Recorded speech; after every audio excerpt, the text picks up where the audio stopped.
I know what you're thinking, Medieval Madness always uploads on Fridays, and my week has only just started. Well, dear viewer, we have a bonus video for you today on this cold and icy January Tuesday. For today's bonus episode, we've grabbed a load of our favourite stories over the past couple of years to put together a giant compilation for you. From the darkest side of medieval history, such as the worst prison and the most inbred family, to the more immersive side, such as the sights, smells and sounds of medieval London, the most famous man of the Middle Ages, and how we think you would cope being thrust back into the 1100s. So take a seat, weary traveller, and get ready to immerse yourself in the beauty that is medieval history.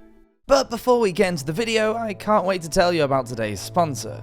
Warhammer 40,000 Tacticus is an exciting turn-based tactical strategy game set in the eternal conflict of Games Workshop's Warhammer 40,000 universe. You get to bring some of the universe's most powerful warriors to lightning-fast tactical skirmishes, where you are in full control and only superior tactics can deliver victory.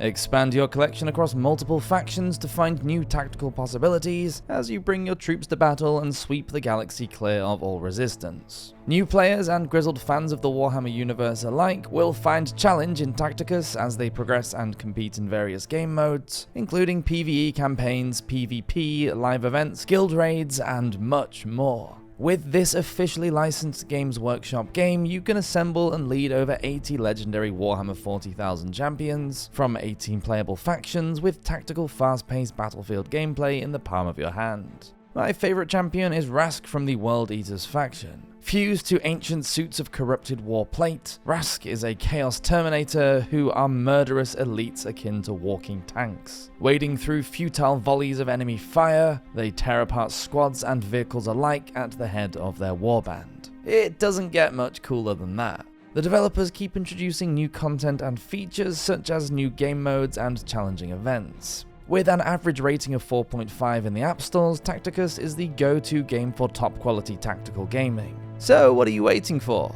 Download Warhammer 40,000 Tacticus now using the link in the description or the QR code on screen. And don't forget to use the code HELLOJAN to get 2,000 gold and 50 Blackstones before the 1st of February.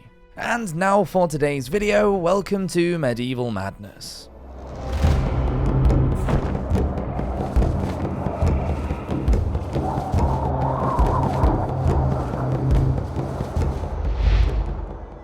It was established in 1188 under the reign of King Henry II. What was constructed out of a group of cells housed in London city walls above the Newgate Gatehouse soon became known as a place of darkness and despair. Nicknamed Hell on Earth, the prison became so synonymous with terror and misery that even the hangman's noose became a welcome escape. Let's travel back in time now to the Middle Ages and find out what life was like at the notorious Newgate prison. Welcome to Medieval Madness.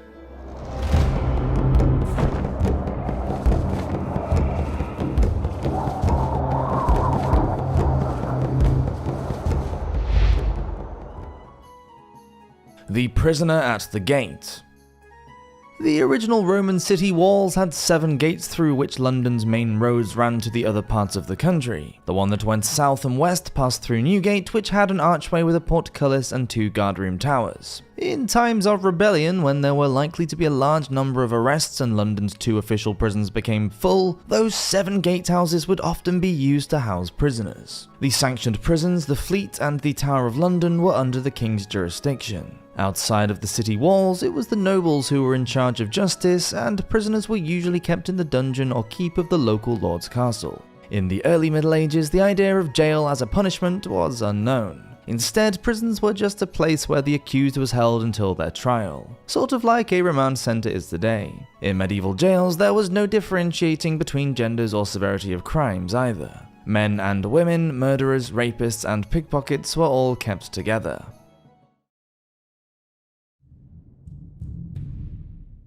On remand. In 1166, Henry II brought in the Assize of Clarendon. They were legal reforms that gave the crown more control over the judicial system and transformed English law. Now, courts were organised in towns around the country and carried out trials by jury instead of the old trials by ordeal or combat. But where were the accused to be kept whilst they waited for their trials? In London, Henry decided that another jail was needed, so a piece of land was bought for £3, 6 shillings and 8 pence next to Newgate, where Old Bailey joins Newgate Street. In 1236, a further £100 was spent to improve the prison, and one of the stone towers and the dungeons were added to the jail. As in most jails at that time, one side was for the rich and the other for the poor. It was probably the rich side that had an extra £66 spent on it in 1281 for privy cleaning. 2 windows and 2 doors were installed to separate the convicts from the privy. Extra guards were added temporarily for 4 nights to prevent anyone from escaping whilst the renovations were ongoing. In 1316, Edward II had the sewer restored at speed. Considering no money had been spent on Newgate for 200 years, they must have been in a grim state to cause such a panic. In 1406, female prisoners made a complaint about the overcrowded conditions. They also felt great shame and hurt because they had to walk past the male quarters to reach the toilets. A separate tower was built to accommodate their privy, and although they slept in different areas, men and women continued to mix freely in Newgate, and there was no segregation. Inevitably, many women became pregnant whilst incarcerated, and it's impossible to know whether sexual relations were consensual or not. Women could plead to the belly and escape a hanging if they could prove a pregnancy, so it's plausible that some may have whiled away the long hours by trying to conceive.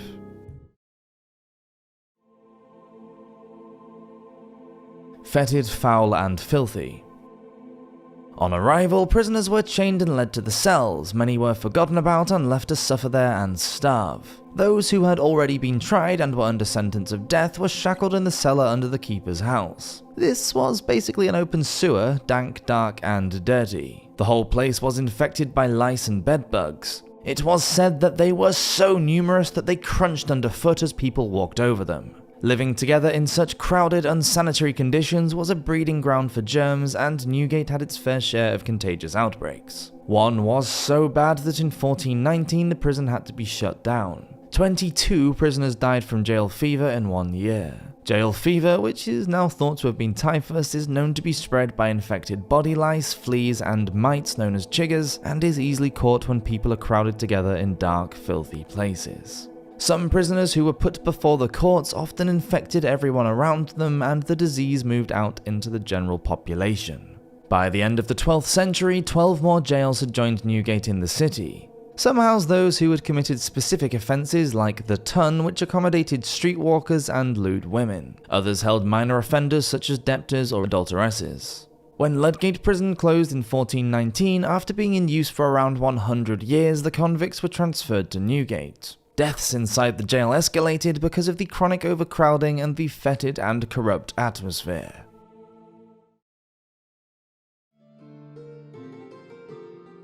Money talks.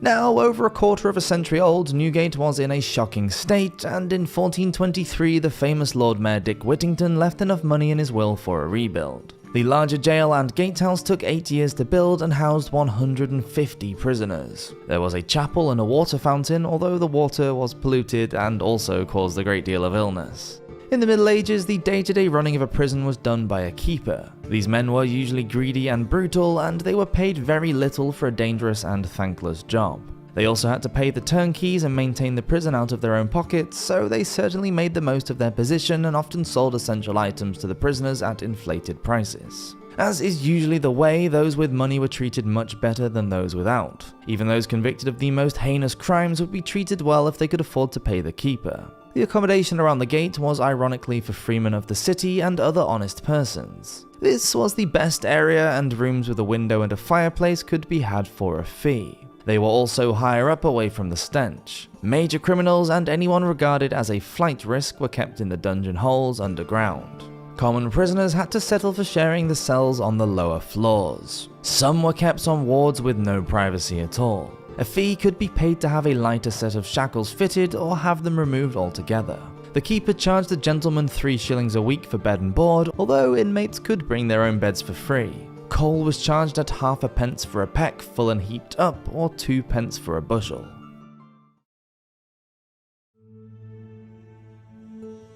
The keeper.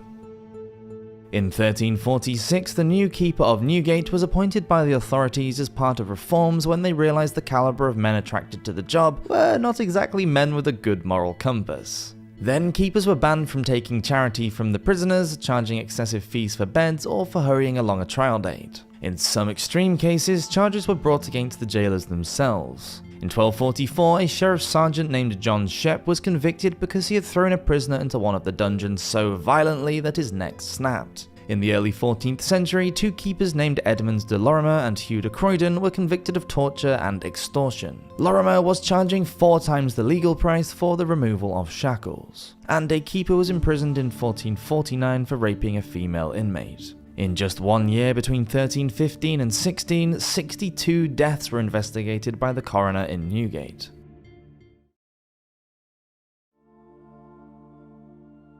Inmates. In the late 13th century, imprisonment became regarded as a punishment, with the usual sentence lasting for a year and a day. If you stole a hawk in 1361, you would be sentenced to 2 years in jail. For kidnapping, you would spend the rest of your sorry life there. For those on remand, many languished in jail for years before they were even given a trial, such as John de Munden in 1352, who complained to the sheriff after being kept in Newgate for 5 years. He claimed that a mistake had been made when he was committed, but he had wrongly filled out a form and his petition was thrown out. In Newgate, as in most medieval jails, murderers were a rarity. Usually, thieves and debtors made up the majority of the prison population, but other crimes could land you in jail like burglary, assault, or the carrying of a weapon. Drawing a dagger would get you 15 days, using it to wound would get you 40. In the 1320s, William at Seal, a baker, was found to be using moulding boards so that he could make underweight bread, but still sell it for the usual price. Seal was found guilty of the crime along with 11 other men and 2 women, and they were all sent to Newgate. Seal also had to spend a day in the pillory for his deceit. The author Sir Thomas Malory found himself on the wrong side of the law in 1451. Despite being a sheriff and a justice of the peace at one time, this didn't prevent Malory from being charged with rape, extortion, and the attempted murder of the Duke of Buckingham. He spent time in the Tower, Ludgate, and Newgate, where he wrote some of his novel based on the tales of King Arthur. Over the 8 years of his incarceration, Malory had it easy in jail and was supplied with many of his home comforts, including his clothes, food, paper, quill, and ink. And then he was pardoned in 1461 by King Edward IV. Another man was not so fortunate. Thomas Usk was convicted of treason and given the sentence of being drawn, hung, and beheaded, and that his head should be set up over Newgate. It took 30 strikes of the axe to finally decapitate him. Hell on Earth. Today, the site of the notorious Newgate prison is home to the Old Bailey. The area still has close ties to the justice system, as the Central Criminal Court is based there and is the principal court in the City of London. There is nothing to remind the public of the horrors suffered in the infamous old prison, just a modest blue plaque on the wall of the court, which reads, "Site of Newgate, demolished 1777. Across the street, some of the old cells are said to languish beneath the Viaduct Tavern, a Victorian gin palace. It's not surprising that with such a dark history, the area is steeped in creepy tales of strange happenings. Legends always begin in places of terror where human beings are subjected to untold suffering because of misery and violence. Newgate was no exception. There, the torment manifested itself as a starving black dog that was thought to creep around the prisons on days when there was to be an execution. More recently, in one particularly disturbing event, a former landlord of the Viaduct Tavern went down into the cellar of the pub. The lights suddenly went out, and the door slammed shut. While the landlord was standing there alone and frightened in the pitch darkness, a voice whispered into his ear. "It's just you and me down here now," it said. Perhaps it was one of the former Newgate inmates looking for a little revenge. Thank you for watching this episode of Medieval Madness. Please do subscribe if you're enjoying these videos and leave a comment if there's any topics you'd like us to cover in future ones. Hope everyone has a great week and I'll see you next week for another video. Cheers! It all began in Switzerland with an area of lush agricultural land and became a dynasty that dominated Southeast Europe for centuries. The Habsburgs' rise to power in the High Middle Ages and its descent into extinction is one of the most fascinating stories in European history. They survived bloody religious wars, alcoholism, and madness, but it's possible that the family's obsession with blood purity is what finally brought about their downfall. Welcome to Medieval Madness.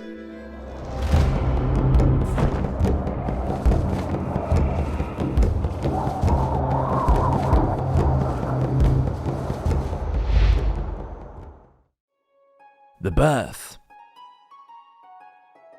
The first Habsburg that we know of appears in the late 10th century in northern Switzerland and Alsace, at the time known as southern Swabia. Round about the year 1000, a warlord named Count Radbot of Klettgau, who was probably the son of a Germanic noble, founded Castle Habsburg and made it the family seat. Legend has it that Radbot lost his favourite hawk and, whilst looking for it, found a rocky outcrop which he thought would make a good defensive spot to build a fortress. The name Habsburg, therefore, came from the word hab, which means hobby or hawk, and berg meaning castle. And that's how the family supposedly got its name. Anyway, the Habsburgs didn't even use the name much at first and referred to themselves as the Counts of Alsace. Switzerland was an area of lush agricultural land that was very productive for the Habsburgs, so they didn't even have to tax their tenants heavily on their rise to prominence. Then, at the beginning of the 13th century, the Gotthard Pass opened up and made a route over the Alps to northern Italy by which they could trade large quantities of produce. Over the next couple of centuries, most of the noble families who were all intermarried began to die off, and due to some ancient rite, the Habsburgs were able to inherit their lands. By the time we reached the 11th century, it was Radbot's grandson, Otto II, who was the first to take the name of the castle as his own, and he became the Count of Habsburg. During the 12th century, the Habsburgs teamed up with the Hohenstaufens, who ruled the Duchy of Swabia, and were often at the imperial court, which enabled their rise to power. In 1250, the Holy Roman Emperor Frederick II died, and a period known as the Great Interregnum began, when conflict occurred over who was now the rightful heir to the throne. The Creator. Rudolf of Habsburg had been given to his uncle as a squire when he was about 14 and trained as a knight. When his father, Count Albert IV, died in 1239, it was Rudolf who inherited his large estates and titles. Through his marriage to a Hohenberg heiress, he increased his lands and possessions. And then with the Duchy of Swabia falling apart, he bought up lands all over southwest Germany, becoming incredibly powerful. With the throne empty and the search now on for a new emperor, Rudolf became a contender.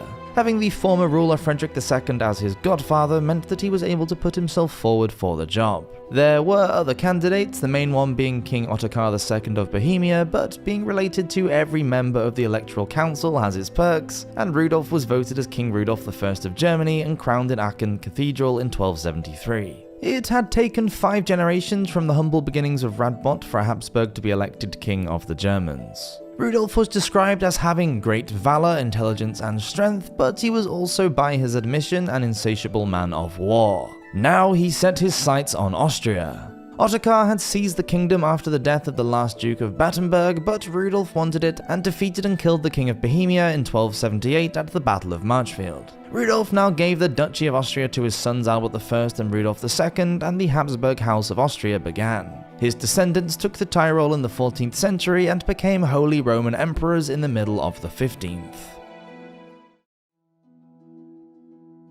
The offspring. Procreation was the key to making sure that the Habsburgs could marry into as many European noble families as possible. More children meant more weddings and more connections, so Habsburg men were expected to be particularly productive in the bedroom. After all, the medievals believed that a woman's womb needed a lot of lubrication to prevent it from shriveling. Fertility and the manufacturing of male heirs were also thought to be linked to piety, so there was a lot of devotion to the Catholic Church as well. During the Middle Ages, half of the noble and royal dynasties died off every 100 years due to a lack of male heirs. But the Habsburgs were superheroes when it came to having children. During the 13th and 14th centuries, most of the rulers in Austria tried for around an even dozen, but by the time of the 18th century, monarchs like Empress Maria Theresa were aiming for numbers of around 16. Rudolf I of Germany had 10 children with his first wife Gertrude of Hohenberg, and tried for some more with his second wife Isabella of Burgundy, but she was only 14 when he married her in 1284, and he was 66. That marriage, aside from Isabella herself, remained childless. Rudolf's son Albert I did better. He married Elizabeth, daughter of Count Meinhard of Tyrol, and had 12 children. Later, one Habsburg would go to great lengths to make sure that he would have a male heir. Princess Elizabeth Christine of Brunswick-Wolfenbüttel became married to the future Holy Roman Emperor Charles VI of the Austrian Habsburg monarchy. Before her marriage in 1708, the 17-year-old Elizabeth, who was renowned for her beauty, was subjected to a gynecological exam carried out by a doctor and a priest, to prove she was fertile. She was immediately under pressure to produce a male heir and was given copious amounts of alcohol to make her more fertile. This resulted in her face having a permanent rosy hue. A boy was born 8 years later, but he died at just 7 months old. When Elizabeth became pregnant again, her husband decorated her bedroom in erotic images in the hope that the baby would be a male. Unsurprisingly, this didn't work. The court doctors now used even stranger methods to try and aid Elizabeth's fertility. She was prescribed a diet so rich that the once beautiful Lily White became an obese alcoholic. So fat that she could not walk, had breathing problems, and needed a special machine to lower her into chairs. Of the 4 children that she did have, only one made it to adulthood, Maria Theresa, who became Holy Roman Empress and ruler of the Habsburg dominions from 1740. The plan. Over the centuries, marriages between various members of ruling families and children born between cousins, uncles, and nieces meant that the Habsburgs ruled over an empire where the sun never set. But it was this obsession to try and marry only into other families that were deemed worthy and often included Habsburg members that probably brought about the dynasty's downfall in the end. The Spanish line of Habsburgs began in the 15th century when Philip I of Burgundy, a state that included pieces of Luxembourg, France, the Netherlands, and Belgium, married Joanna of Castile in 1496. Joanna was heir to the Spanish throne. Knowing that they had ascended the throne through marriage, the Habsburgs knew that it could be lost just as easily in the same way. They were determined to hold on to the monarchy in Spain and began to look inward to the family in their search for suitable royal spouses. By the time they had reached the 17th century and the last Habsburg ruler of the Spanish Empire, Charles II, the sad side effects of this interbreeding could be seen in birth defects. Charles was always a sickly child right from birth. When he became king at the age of just 4, he was still breastfeeding and suffering from epilepsy and rickets. When he was 25, King Charles was described by Francesco Niccolini, a Portuguese ecclesiastic diplomat, as, quote, "short rather than tall, not badly formed, ugly of face. He has a long neck, a long face that curves inwards, the lower lip typical of the House of Austria. He can't straighten his body, rather when he walks he curls up against a wall, a table, or something else. His body is as weak as his mind. Occasionally he shows some intelligence, memory, or liveliness, but not now. In general, he has a slow and indifferent demeanor, clumsy and indolent, appearing stupefied. One can do what they like with him, as he lacks his own will." It's hardly the picture of virile health that a ruler was expected to have. The parents of Charles II were Philip IV and Marianne of Austria, and they were uncle and niece. But because of the prevalence of consanguinity with one family member marrying another over so many generations, they might as well have been brother and sister. The consequences. The facial deformity suffered by Charles II became known as the Habsburg jaw or the Habsburg chin, and was passed down the Spanish line, gaining momentum and worsening over time. One modern geneticist pointed out that when a person is born they receive 2 versions of each gene, one from the father and one from the mother. A dominant gene will come to the forefront and mask a recessive gene. But in the case of the Habsburgs' excessive interbreeding, the protruding jawline was likely a recessive feature that came forward because each child born was inheriting 2 equally defective pairs. The ratio of blood kinship for Philip I stood at just 0.025, but by the time Charles II was born it had gone up to 0.25. That meant that a quarter of the genes that he received from each parent were the same. Of the 11 marriages by Spanish monarchs between 1450 and 1661, most of them had some element of kinship. And the progression of the facial deformity can easily be seen by comparing portraits of the Habsburgs, starting with Philip I of Castile, who was the first Habsburg monarch of Spain and known as the Handsome, down through the ages to Charles II, whose reign began in 1665, and who was, quote, "so handicapped that both his speech and his ability to easily chew food were impacted." Charles II's health was so bad it's thought that it's what led to the end of the line for the Habsburgs, and it's still debated whether his inability to produce an heir was due to chronic interbreeding, although his autopsy report concluded that his heart was the size of a peppercorn, his lungs corroded, his intestines rotten and gangrenous, and he had a single testicle, black as coal. king of the world. The marriage between Philip the Handsome and Queen Joanna of Castile meant even further expansion of the Habsburg Empire. Their overseas lands included northern Taiwan, the Philippines, Guam, outposts in West Africa, China, India, and most of the New World. Their son, Holy Roman Emperor Charles V, ruled over not only his kingdoms in Europe, but also domains that stretched out over another 3 continents, and he became the first world monarch. Of all Europe's dynasties, nothing seemed to be able to stop the domination of the Habsburgs. From the Middle Ages through to the modern era, the House of Habsburg produced counts, dukes and archdukes, grand princes of Transylvania, emperors, empresses, and kings of Hungary, Spain, Croatia, Portugal, Bohemia, England, and Mexico. Although perhaps in the end it was their fight for world domination and to preserve the bloodline through interbreeding that made them the masters of their own downfall. Thank you for watching this episode of Medieval Madness. Please do subscribe to the channel if you're enjoying these videos, and I'll see you next week for another one. Hope you have a great week. Cheers! When most people think about medieval marriages, they are either practical, cold, and loveless, or the idealized courtly love of chivalric knights and damsels in distress. But what was married life and love really like in the Middle Ages? Let's travel back in time and take a look. Welcome to Medieval Madness.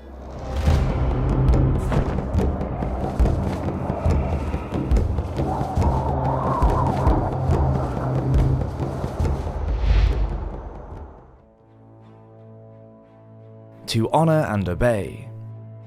In Europe, the hugely powerful Catholic Church dominated every aspect of medieval life, so it's not surprising that it waded in on the subject of marriage. It became one of the 7 sacraments of the Catholic Church in 1184 at the Council of Verona. This meant that marriage was now thought of as a rite through which God could communicate his grace to a person. Much of what the medievals believed constituted a Christian marriage came from the teachings of St. Paul. Firstly, a woman was subject to a man. Once a man and woman were married, they were joined together forever, marriage was the only way to have sex, and a married couple owed sex to one another. So marriage, as far as the church was concerned, was okay, because most people didn't have the self-control to remain celibate for their whole life. In an ideal world, the medieval church would have preferred people not to engage in the act of sex at all, but if they insisted on doing it, they should at least be married when they did. A lot of time was spent debating what marriage should be, and many theologians and clergymen, from bishops to popes, spent endless hours writing about their religious ideas on the subject. But what they all agreed on was that there had to be free consent between 2 people for a marriage to be considered valid. And it was acceptable from puberty onwards without the need for permission from anyone else, including parents. There was no need for a ceremony to be held in public or for the families of the couples to agree to the union. Both of these were recommended by the church and were considered to be desirable, but it was the principle of mutual consent that was demanded. And for the medievals, getting married was pretty much the done thing. In fact, only around 15% of the European population was unmarried during the Middle Ages.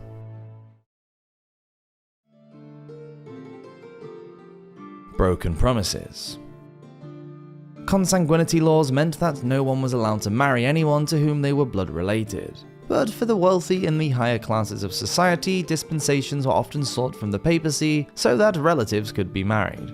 The negotiations with the Pope were not the only arrangement that was being debated. A financial settlement had to be agreed before the betrothal could take place. The family of the bride was expected to provide the girl with a dowry. This usually consisted of money, possessions, and land, probably passed down from her mother, who had brought these things to her marriage. In exchange for this, the bride would receive income from the lands held by her husband-to-be. Only when a settlement had been agreed upon would the betrothal ceremony go ahead. Some of these ceremonies took place when one or both of the participants was still a child, and with a young person still not having reached the age of reason, the betrothal wasn't really binding. Margaret Beaufort, who became mother to Henry VII of England, was at one time betrothed to John de la Pole, who was the son of her guardian, when she was very young, at some time between the ages of 1 and 3. But later the arrangement was dissolved so that she could marry King Henry VI's half-brother Edmund Tudor at the age of 9. Isabella of Hainault was betrothed to Henry II of Champagne when she was just 1, but she was later married to King Philippe of France when she was 10. Most of these elite marriages were arranged by fathers, brothers, and kings, and were alliances that would bring some form of political cooperation, and, as you'd imagine, had very little to do with love.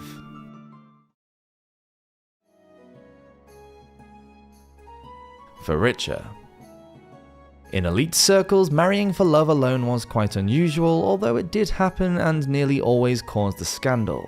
King Edward IV of England secretly married Elizabeth Woodville in 1464. She was a widow who already had 2 sons, and although she was a great beauty, she was a middle-ranking noble with neither land nor a great deal of money. The controversial coupling caused untold trouble and resentment, and a revolt followed. After the death of her first husband, King Henry V of England, Catherine of Valois, who was the daughter of the French King Charles VI and therefore a French princess, went on to have an affair with and later married a lowly courtier named Owen Tudor. What makes this union special though, in hindsight, is the fact that Owen was the grandfather of King Henry VII, who went on to establish one of the greatest royal houses in history, the Tudor dynasty.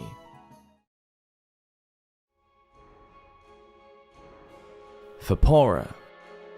In the Middle Ages, over 90% of the European population were peasants, and you would think that coming from the lower reaches of society you would be able to marry for love and choose whomever you pleased, but that was not always the case.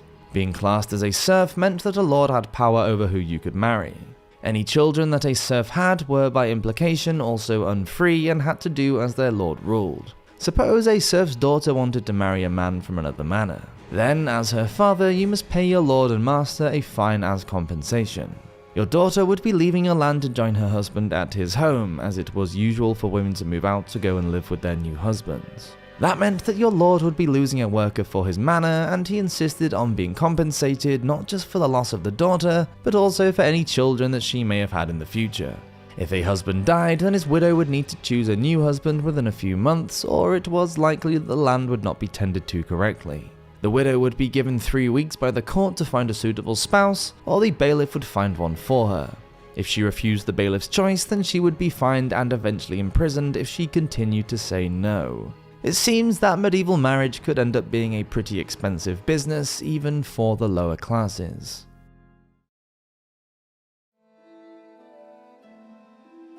With this ring. A marriage ceremony didn't even need to be witnessed by anyone else except for the couple involved, nor did a priest need to be present. Just a quick exchange of something along the lines of "I take you as mine" or "I marry you" was enough to make a binding contract. A promise to get married at some point in the future and then a quick roll around behind a haystack sometime later would consummate a marriage and seal the deal, making it insoluble. For the most part, getting married in the Middle Ages was a simple affair. Another way to show an exchange of consent was by presenting a gift, usually when a man gave a woman something, some sort of symbol of his desire to marry her, and she accepted the gift willingly. It could be anything, but it was usually a ring. There were rules regarding a valid marriage, mainly to stop people from procreating all over the place without consequence. Couples who lived together and had children were often hauled up in front of the church court and were made to get engaged in public, so that the next time they had sex they would be married whether they wanted to be or not. This was known as under pain of marriage and was used as a sort of punishment for living in sin and disobeying the laws of the church. It shows that words and actions were legally binding during the Middle Ages. Nothing needed to be written down, and that is where there could be some confusion as to whether a couple were really married or not, with one person believing they were and the other not so much.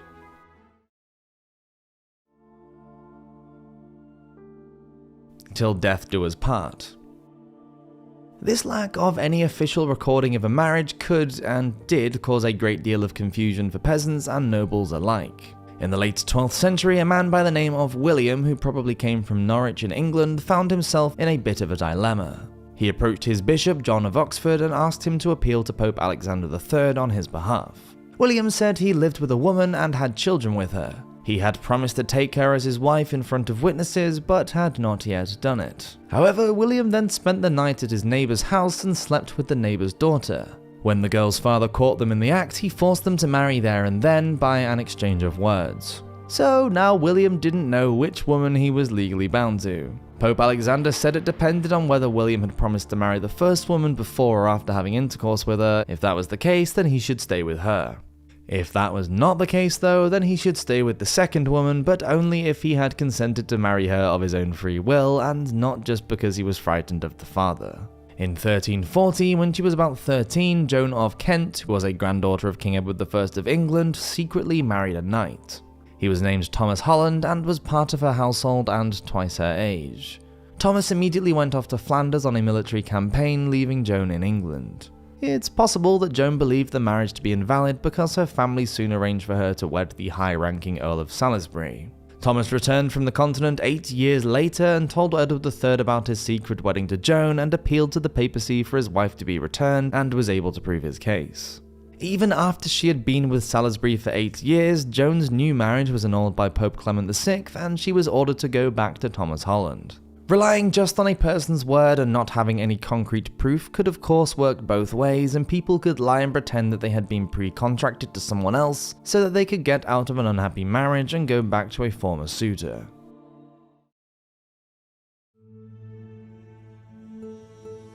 To love and to cherish. People could get married anywhere they liked, in a pub, in a field behind that haystack, and once intercourse followed, it was legally binding and recognized by the church. But how could you prove a wedding after the fact? One way of making doubly sure that everything was valid was to involve other people who could witness the exchange of vows. Being Christians, getting married in or near to a church to have God as the ultimate witness was the ideal. There was still no need for a member of the clergy to be present, and the vow exchange could take place outside at the church porch, which is why more elaborate porches were built onto churches, especially in England. It was about a couple getting married near to what they believed was sacred. And anyway, if all of the family and friends knew about the wedding, then that meant a party with lots of nice food and much drunken merrymaking. And then the whole community standing outside of the bedroom and listening to your lovemaking while making loads of noise and shouting dirty jokes. Yep, medieval love and marriage sounds like an absolute riot. Thank you so much for watching this episode of Medieval Madness. Please do subscribe to the channel if you're enjoying these videos, and I'll see you next week for another one. Have a great week. Cheers! For most, incest is seen as a sexual intimacy between anyone who is related by blood, like a parent and child, siblings, or cousins. We could even extend this to anyone who has a position of responsibility within a family, such as step-parents, step-siblings, or aunts and uncles who have married in. However, it was during the Middle Ages that the Roman Catholic Church became obsessed with the subject, to the extent that it even caused arguments between kings and popes. Welcome to Medieval Madness.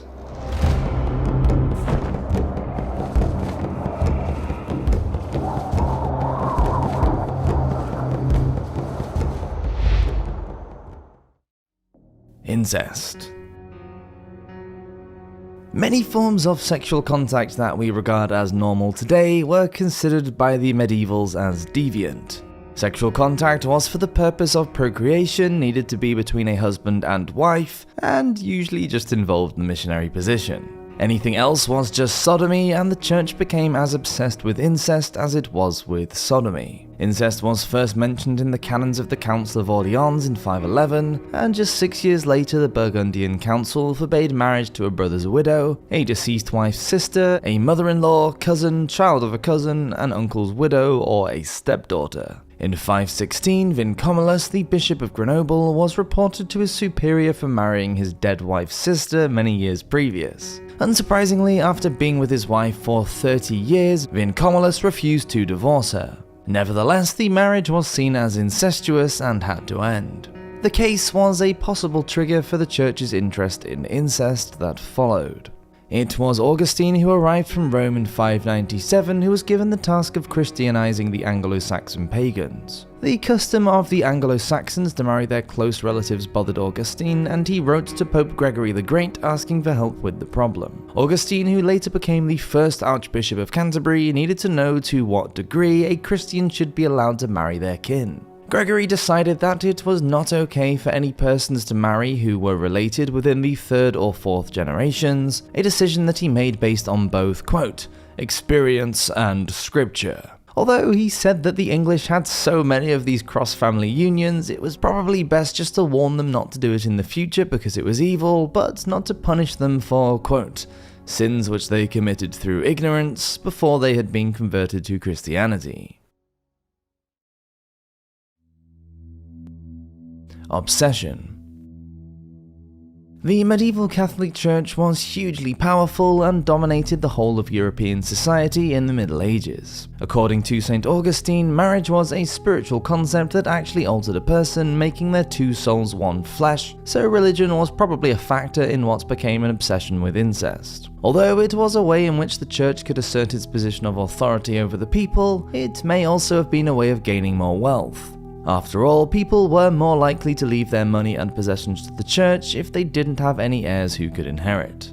In the 9th century, the church in Europe had grown exponentially and now influenced the subject of marriage. The early bishops of the Frankish churches fixated on the subject of consanguinity, the state of having blood kinship with relatives, becoming more restrictive and ramping things up with incest laws across Europe. This meant that the prohibited degrees of separation in relationships increased from 4 to 7. So that meant no marriages between in-laws, members from a step-family, or second cousins. In 721, Pope Gregory II even issued a papal ban on marriage between those who were seen as having spiritual kinship, such as godparents. Actually, it was only when we reached the 12th century that the church finally came up with a clear view of what a marriage really was, what a couple needed to say to be married, and whether the marriage should be consummated to make it legal. Degrees. Perhaps it would make things a little easier to understand if we gave a quick rundown of the degrees of consanguinity and what they meant for the medievals. It is, of course, the first degree of consanguinity that is the closest, being a parent and a child. Second degree kinships are between siblings, and third are uncle and niece, aunt and nephew, with fourth degree being first cousins. Fifth includes great-grandnephews, nieces, aunts and uncles. Sixth, second cousins, and seventh, second cousins once removed. Now that we've cleared that up, you really have no excuse. Degrees of separation were calculated by counting back through the generations to a common ancestor. With marriage between anyone more closely related than a seventh cousin now prohibited, it was a struggle for the nobility to find anyone of their status to marry. Participating in a sneaky marriage behind the church's back would result in it being nullified. Trying to find a potential suitable spouse outside of the thousands that you shared at least a few genes with became harder and harder, and over the years many couples were given a handy dispensation from the church as long as the price was right. With these exemptions becoming more and more of a thing, Pope Innocent III reduced the degrees of separation back down from 7 to 4 again in 1215. Because finding more distant relatives to marry was often difficult and sometimes impossible. But that still meant being banned from marrying anyone who had the same great-great-grandparent, which covered more than just first cousins. A declaration of love. There was a marked increase in church involvement in marriage practices in the 11th century throughout Christendom. People were encouraged to build family trees that would prevent incestuous unions from as early as 948. But with the exception of aristocratic families, most medievals didn't have a clue who their distant blood relatives were. And many that married were oblivious to the fact they were related at some point in their family's history. In the 13th century, wedding bans began to be publicly announced, declaring two persons' intentions to marry. This meant that others would have a chance to object to the union if they believed that there was any impediment that should stop a marriage from going ahead. Priests were also encouraged to carry out their own investigations into any betrothed couple's kinship. Papacy versus monarchy. In 990, Hugh Capet, ruler of the Frankish throne, arranged a marriage between his 15-year-old son Robert II of France and Rosala Susanna, the daughter of King Berengar of Italy. But the union was not a success, probably because Rosala was much older, being 38 at the time. They separated after just a year, and then in 996, Robert married his first cousin Bertha, who was the widow of Odo I of Blois and daughter of the King of Burgundy. But Pope Gregory V declared the marriage to be invalid and condemned it because she was Robert's first cousin. Robert, who was a pretty God-fearing guy, was deeply troubled by this and separated from Bertha. The Pope gave him a 7-year penance for his sin. In 1004, Robert was married for a third time to Constance of Arles, but still hankered after Bertha because he tried to annul this third marriage and have another marriage with Bertha again. By this time, the Pope was Sergius IV, and like Gregory, he also refused the validity of the nuptials. A family affair. Eleanor of Aquitaine was married to Louis VII of France in 1137 at the age of 15. She was one of the most powerful and wealthy women in Western Europe. By the 1150s, the couple had become estranged. Coincidentally, Eleanor's relationship with her uncle Raymond, the ruler of Antioch, which was said to be one of excessive affection, wasn't helping the situation. Louis and Eleanor's annulment by Pope Eugene III was granted on the grounds of consanguinity because they were both descended from Richard II of Burgundy and his wife, Constance of Arles, making them fourth cousins. But just 8 weeks later, Eleanor married Henry Plantagenet to the future King of England, who was also her fourth cousin. Henry was similarly descended from Richard II and Constance. Furthermore, Eleanor and Henry were also half third cousins because of Ermengarde of Anjou, who was another common ancestor. So Eleanor was even more closely related to her second husband than she was to her first. Not to be outdone, Eleanor's first husband, King Louis VII, also married someone whom he was even more closely related to after their divorce. Constance of Castile was his second cousin, and they celebrated their wedding in 1154. It's not what you know, it's who you know. Even the marriage of William the Conqueror to Mathilda of Flanders was tainted by incest. They were said to be related within 3 degrees in 1051 at their wedding when William was still just the Duke of Normandy. Pope Leo IX, who wanted to flex his papal authority, prohibited the union, but they did it anyway and were put under an ecclesiastical ban. However, later, Pope Nicholas II gave the couple a dispensation and legitimized the marriage in 1059 if they promised to build and fully fund a new monastery.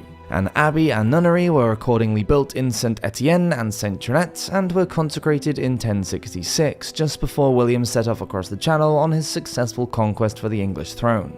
Some rulers brought up the impediment of incest to get rid of an unwanted spouse. Most famously, King Henry VIII of England tried to use the fact that he had married his brother's widow as grounds for a divorce from Catherine of Aragon. Incidentally, Henry was related to every one of his 6 wives to some degree, but the Tudors are a little out of our timeline. Much earlier, in the late 11th century and after a 20-year marriage, King Philippe I of France had tried the same tack when he claimed that there was a degree of incest between him and his wife Bertha of Holland. Philip wanted to marry Countess Bertrade of Anjou instead, but the papacy and senior French clergy charged Philip not only with adultery because Bertrade's husband, Count Fulk, was still alive, but also with incest. After all, he was related to the Count. The king threatened to throw the French clerics into prison. Philip and Bertrade married anyway, and Pope Urban excommunicated the king. After a 12-year fight when the couple separated and reconciled on several occasions, the French king finally gave in to the church and agreed to end all intercourse between them. Other instances of consanguinity which occurred during the Middle Ages included Alfonso IX of Leon, who married Berenguela of Castile in 1197. The following year, they were excommunicated by Pope Innocent III, even though their marriage had been arranged as a way of securing peace between Alfonso and Berenguela's father. The couple desperately tried to get a dispensation, but the Pope refused under threat of excommunication. Despite having 5 children together, the union was voided and ended in 1204, although they were able to establish their children's legitimacy. Richard III of England married his first cousin once removed, Anne Neville, as her great-aunt was Richard's mother. The famous Isabella I of Castile and Ferdinand II of Aragon were second cousins, as they were both descended from John I of Castile. And finally, just one of the many intermarriages from the Habsburg dynasty involves Philip II of Spain in the 16th century. He had 4 wives. His first, Maria Manuela, was his double first cousin. His second, Mary I of England, was his double first cousin once removed. His third wife, Elizabeth of Valois, was only distantly related, but his fourth, Anna of Austria, was not only his first cousin, but also his niece. It was the Habsburgs' years of incestuous interbreeding that caused deformities in family members, and was probably responsible for their disappearance. Thank you for watching this episode of Medieval Madness. Please do subscribe if you're enjoying these videos, and I'll see you next week for another one. Have a great week. Cheers! It was from a cell in the Tower of London in a very high up and confined place out of sight and hearing of the world that Roger Mortimer, 1st Earl of March, made his daring escape. A feudal lord, experienced military commander, and twice governor of Ireland, Mortimer had found himself in the Tower for being involved in a rebellion against King Edward II. This audacious escape on the 1st of August 1323 would change the course of history, bring about the downfall of a king, and make Roger Mortimer the most powerful man in England. Welcome to Medieval Madness.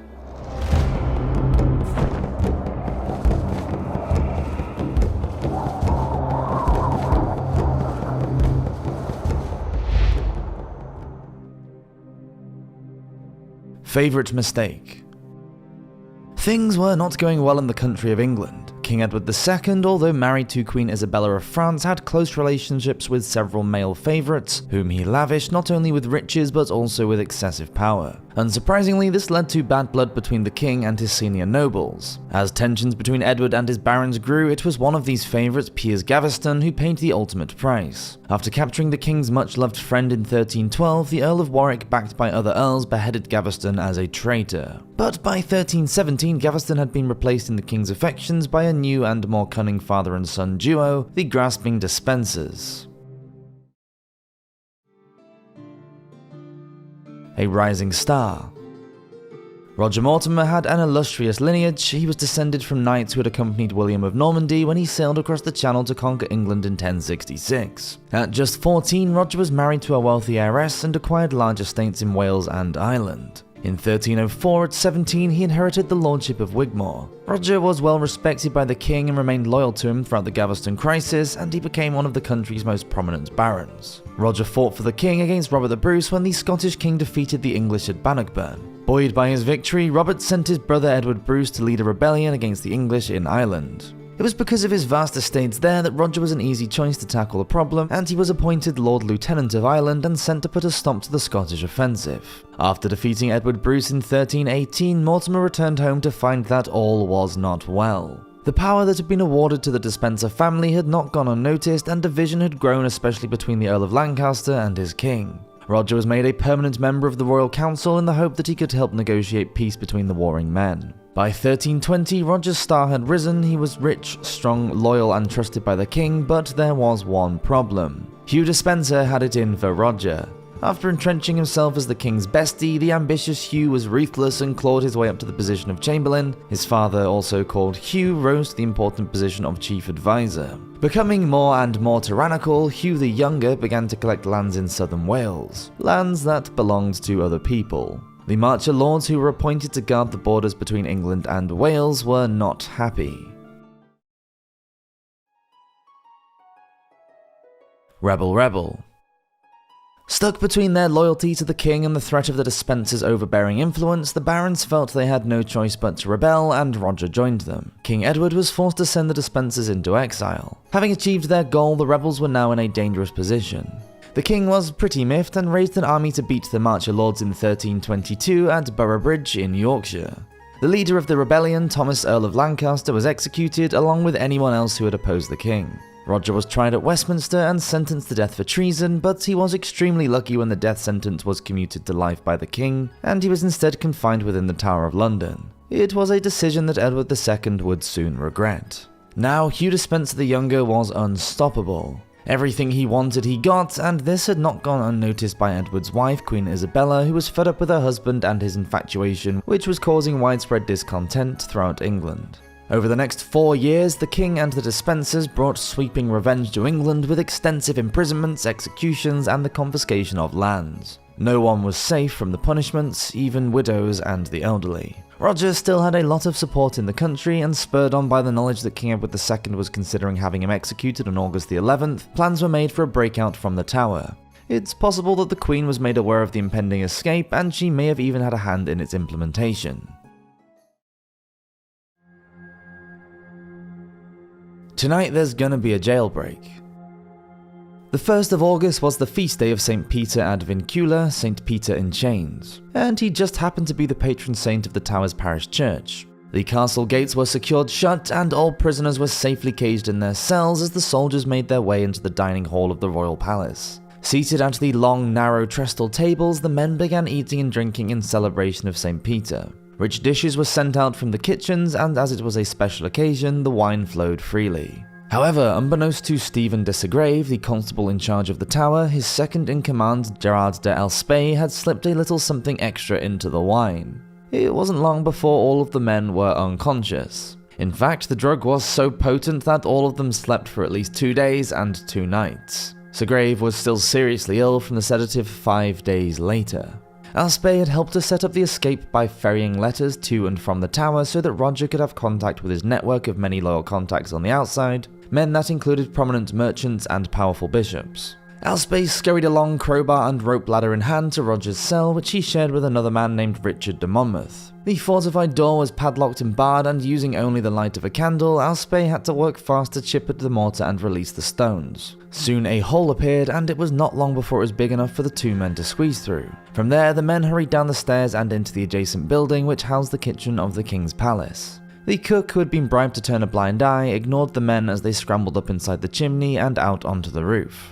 Under cover of a dark and moonless night, Roger and his 2 accomplices made their way over to the wall, and by using ropes ingeniously arranged into a ladder, they lowered themselves onto the edge and down to the ground below. Then, after passing over both the first and second walls, and with the greatest of difficulty, they came at last to the water of the Thames. There, 2 men were waiting for them with a small boat, and the 3 escapees were propelled across the water to Greenwich, and 4 loyal supporters who waited with horses to spirit the fugitives off into the night. Avoiding the main road to the south coast and Dover, Roger instead reached an ally in Portchester who had arranged for a small vessel to take the men to Normandy. Within a few hours of the daring escape, King Edward and the Despensers had been informed, and as Roger had expected, the king's men searched along the Dover Road and west into Wales. But Roger was long gone, reaching the safety of France in just 36 hours after leaving the tower. Overnight, Mortimer became an English symbol of freedom against the oppression of King Edward and his BFF, the younger Despenser. He was described by one chronicler, the monk Henry de Blainford, as being guided by an angel during his jailbreak, and likened to St. Peter when he was imprisoned in Rome. Hell hath no fury. Roger went to Paris to ally himself with the French King Charles IV. There was already friction between Charles and Edward. The English king had failed to pay homage to Charles for the land that he possessed in Gascony, which he wasn't maintaining. Furthermore, Queen Isabella was Charles' sister, and he wasn't best pleased at how she was being treated over in England. So Roger was welcomed by the French king with open arms. Meanwhile, with his enemy at large, Edward became paranoid. He accused Roger's mother of conspiring with the rebels and sent her to a nunnery. Then he turned on his own wife, Isabella, who had spoken up against the younger Despenser. The king took away their children, confiscated her lands, and then arrested and imprisoned her French staff. Things were getting out of control when Charles seized Edward's French possessions, but he agreed to let Isabella go to her brother and negotiate on his behalf. The Queen left England in 1325, and it was decided that King Edward should follow, but Hugh Despenser was afraid to be left alone in England without his protector, so King Edward sent his son and heir instead. Isabella had been warned by her husband not to have any contact with Roger the Mortimer while she was in France, but now with the security of her eldest son by her side, the two began to plot Edward's downfall, and most believe also became lovers. Like a woman scorned. Now that the wheels had been put into motion, there was no going back. Edward II would have to be deposed. On the 24th of September 1326, a fleet landed in Suffolk. With just a small army of about 1,500 men, Roger and Isabella were about to change the course of history. With Roger as military commander, Isabella presented herself as the wronged queen, a woman who had arrived with her son and heir to the throne to free the country of the wicked Despensers. Their tactics worked. Isabella was greeted as a saviour, and it wasn't long before many Englishmen rallied to their cause, and they were joined by high-ranking nobles. Edward, who had put a bounty of £1,000 on Roger's head, was unimpressed by the small force of interlopers, but soon found himself fleeing London, along with Despenser the Younger. Hunted down, they were captured in November in Wales, and Edward was imprisoned at Berkeley Castle and persuaded to abdicate. Captured in Bristol, the elder Despenser was executed, hacked to death, and fed to the dogs. Hugh the Younger was shown no mercy. He was tried and executed as a traitor, emasculated, hanged, drawn, and quartered. The king's son was proclaimed King Edward III in January 1327 at the age of just 14, and Roger became de facto ruler of England. In September, it was announced that Edward II had died from natural causes whilst in prison.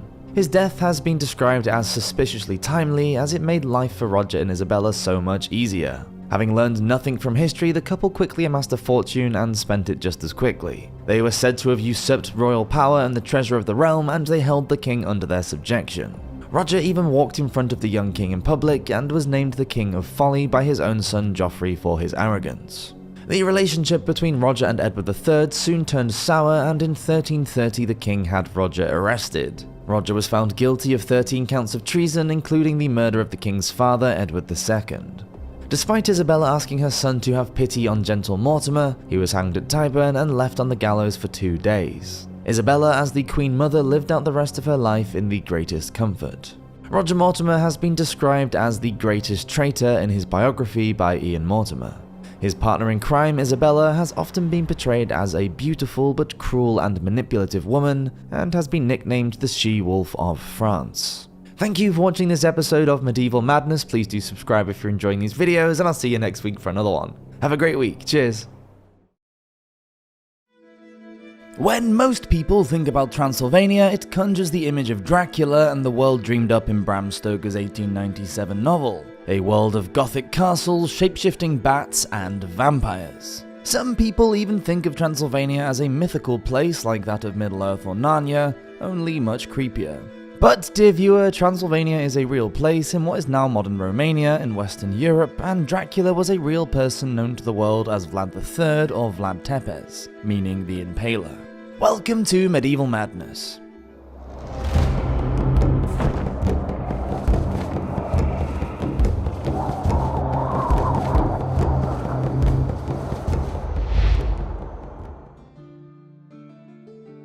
A traumatic childhood.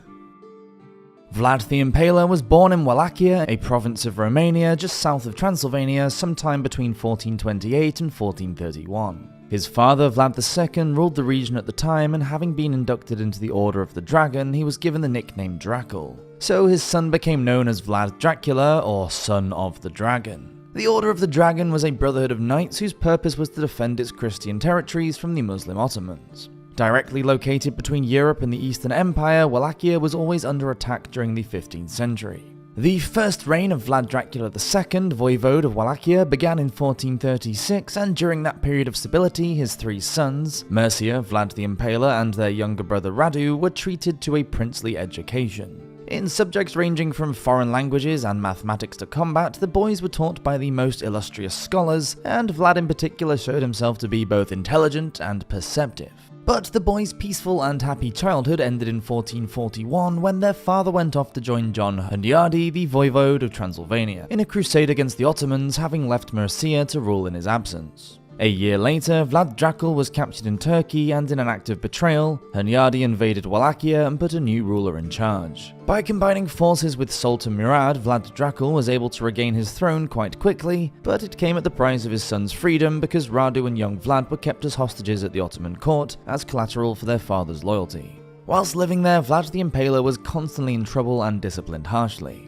Being witness to the Sultan's execution of hundreds of his enemies is likely to have had a profound effect on the young Vlad. In contrast, his brother Radu, who was charming and well-liked, became the lover of Mehmet II, the Sultan's son, and even converted to Islam. Vlad saw this as a deep betrayal. In 1448, when Hunyadi attacked the Ottoman Empire again, Vlad Dracul, whose sons were being held hostage, had no choice but to remain neutral, and he was captured and killed by Hunyadi. Mercia was blinded with a red-hot poker and then burned alive.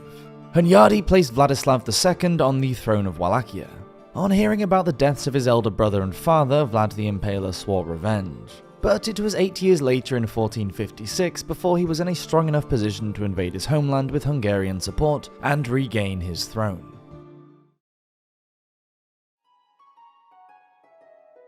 A show of power.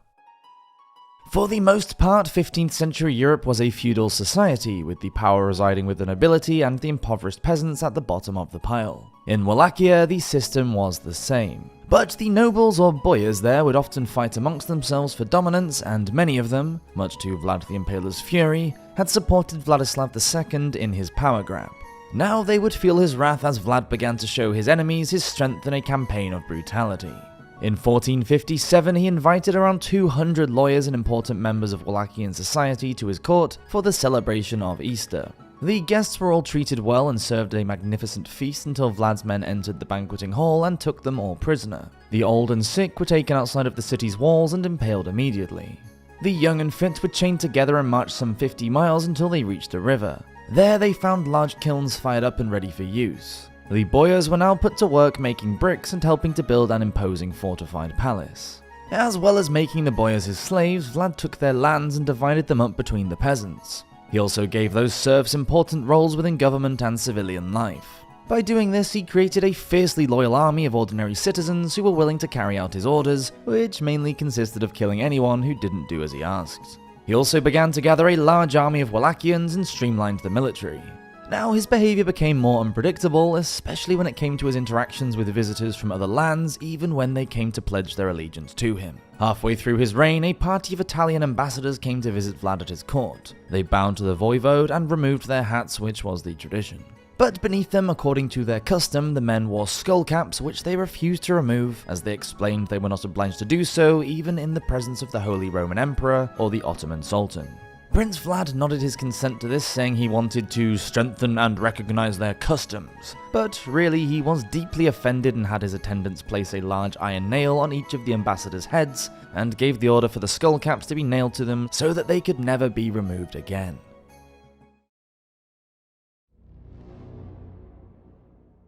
The art of impalement. Although thought to be the first notable figure to use this hideous method of punishment, one historian argues that impalement was borrowed from the Saxons, who used it as a punishment for baby killers, rapists, murderers of family members, and adulterers, who would both share the same stake. As a method of execution, it was Vlad's favourite way to both torture and kill his enemies, whether they were men, women, or children. One version of impalement involved pushing a blunt pole up through someone's private parts with a blunt stake to make sure that the death occurred slowly. The prisoner's internal organs would have been punctured and the corpse could then easily be displayed. Usually the pole would be driven into the earth, the victim's cheeks would be greased, and they would then be lifted onto the pole. If the point was too large to enter the orifice, then it would be cut with a knife to make the entry point larger. The stake would slowly slide further into the condemned person, who might linger on in that position for days. Prince Vlad always made sure that the tip end of the stake was as blunt as possible. One method that Vlad used was to tie each of the prisoner's legs to a horse. The animal would then pull the victim's legs apart before the pole was inserted and the condemned was hoisted into the air. The horses then carried on pulling down on the body until the stake came out of the mouth. Sometimes a sharp stake was used, inserted up through the butt and out through the chest. Or a sharpened pole could be pushed directly through the chest, back, neck, or mouth, and the prisoner would be suspended there until gravity caused the body to slide down the pole.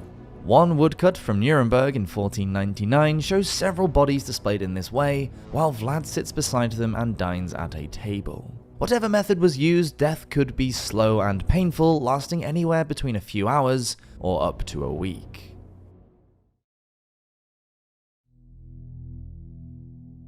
The Bloodthirsty Tyrant. The tales of Vlad the Impaler's cruelty were insane, and impalement wasn't the only punishment favoured during his reign. Dismemberment, boiling, and roasting people alive and feeding them to wild animals were also quite popular. Vlad had a particular hatred for any woman that he considered to be unchaste. This included those who had sex before marriage, or any woman who was unfaithful to her husband, even if he was dead. Vlad also detested beggars and thieves and was happy to try different methods to eradicate them from his kingdom. During one purge, after inviting huge numbers of them to a magnificent feast, the doors of the dining hall were locked before the room was set on fire, killing all of those unfortunates inside. Vlad wasn't fond of the sick or the elderly either, believing them to be a drain on society, and had them impaled regularly. Understandably, during his reign, stealing was practically eradicated throughout the kingdom. Unfortunately, it was much harder to eradicate sickness and aging.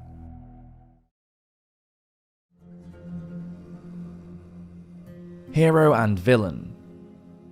Now at the age of 30, Vlad the Impaler had transformed Wallachia into a productive kingdom, but he wanted to become the most powerful man alive. And much to his irritation, he still had to pay tribute to Sultan Mehmed II. In 1461, after receiving two of the Ottoman Sultan's emissaries at the Wallachian court, he had them executed in an audacious move that triggered another war. Sultan Mehmed came at him with an army of more than 150,000 men and landed at the Wallachian port of Brela on the river Danube. By the time Mehmed II and his Turkish army had reached the town of Targovist in June of 1462, it was deserted, and according to the Greek historian Rawcliffe, the Ottomans were horrified to find a forest of the impaled, where almost 24,000 captives had been left to rot in the summer heat, and the stink was unbearable. Rawcliffe wrote, quote, "The Sultan's army entered into the area of the impalements, which was 17 stades long and 7 stades wide. There were large stakes there on which, as it was said, about 20,000 men, women and children had been spitted, quite a sight for the Turks and the Sultan himself. The Sultan was seized with amazement and said that it was not possible to deprive of his country a man who had done such great deeds, who had such a diabolical understanding of how to govern his realm and its people. And he said that a man who had done such things was worth much. The rest of the Turks were dumbfounded when they saw the multitude of men on the stakes. There were infants too, affixed to their mothers on the stakes, and birds had made their nests in their entrails. Vlad tried everything to stop the encroaching Ottomans. He poisoned water sources and sent plague victims into their camps to infect his enemies. He even fought against his brother Radu the Handsome, who was able to chase his brother Vlad out of Romania. Vlad travelled to Hungary for help, but was captured and imprisoned there on false charges of treason for 14 years. Vlad was released in 1475 and fought against the Ottomans once more, before being killed in battle around 1477. Vlad the Impaler was many things. He is known best as an unhinged tyrant who killed his enemies both indiscriminately and brutally, but he was also a remarkable scholar and athlete, and a brilliant military planner. Most of all though, he was an extremely successful ruler. The first in Europe to try and eliminate the feudal system by taking power away from the nobility and elevating the poor in their place. For this, he was given an untold amount of loyalty from his subjects, and despite his cruelty, he is seen as a national hero in Romania today. His reputation as both hero and villain is so conflicting that it's hard to believe they are describing the same person. In the Romanian epic poem Teganiada, written in 1875, Vlad was imagined as fighting evil spirits and vampires. This could have been one of the inspirations for Bram Stoker when he wrote his seminal novel Dracula about his Transylvania count just over 20 years later. Thank you for watching this episode of Medieval Madness. Please do subscribe if you're enjoying these videos, and I'll see you next week for another one. Have a great week. Cheers. 14th century London was tiny when compared to today's modern cities, but much larger than any other English town at that time. In 1300, the population stood at approximately 80,000, all crammed into 1 square mile. It was noisy, pretty stinky, packed with people, and not the safest place to be when you consider that getting mauled by a pig was a thing to be worried about. Let's travel back in time now to the London of the Middle Ages and experience the sights, sounds, and smells of life there in the heart of the city. Welcome to Medieval Madness.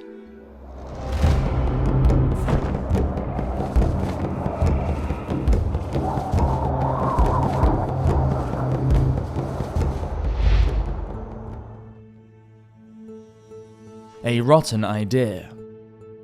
It's difficult to know what will hit you first as you walk through one of the great City of London gates. Coming in through Newgate, you will have already dealt with the smell from the meat market at Smithfield, with the animals being brought to market there before being slaughtered and then butchered. The waste of guts, offal and blood was carried directly away into both the River Fleet and the Thames. An incredibly unsanitary, dirty and dangerous place. The noise and bustle of the traders and livestock being herded there will have been quite deafening. Now you are walking down Stinking Lane, and unsurprisingly the smell isn't much better, as here, just next to Greyfriars Monastery, is the Flesh Ambles. Hopefully all of the meat there is fresh, as the penalty for selling rotten meat was liable to make an even bigger stink. Anyone caught could be punished by being locked to the pillories and having their own decayed meat burnt beneath them. In November 1319, this unpleasant sentence was handed down to William Sperling when he tried to sell 2 decaying beef carcasses. 4 wardens for overseeing the meat noticed that William's meat was putrid and poisonous, and that the cows which it came from were diseased. Although at trial William assured the jury that the beef was good and clean. In 1355, a cook named Henry Walmsford was accused of selling veal that was, quote, "stinking and abominable to the human race." When a customer bought 2 capons baked in a pasty, he described the meat as putrid and stinking. For that, the pasty cook was condemned to the pillory. In 1281, Henry Whalley, the mayor of London, decided that meat and fish could be sold in the open space near his home in the middle of the city, which was called the stocks. But only there and not on the roads nearby. Meat and fish also had to be sold on different days, flesh days and fish days. In 1320, the beef and pork of 3 butchers were confiscated because they had tried to sell it by candlelight. Any meat for sale was not to be cut after the hour of noon, around 3 PM. And any already sliced had to be sold by vespers, around sunset. It was assumed that anyone selling meat after daylight hours was probably trying to get rid of rotten meat by pretending it was fresh. If you're shopping for meat on your trip to London, then you will probably find what you need on Duck Lane, Chicken Lane, or Cow Lane. I hear there are some lovely meat pies and entrails to be found on Pudding Lane and Bladder Street.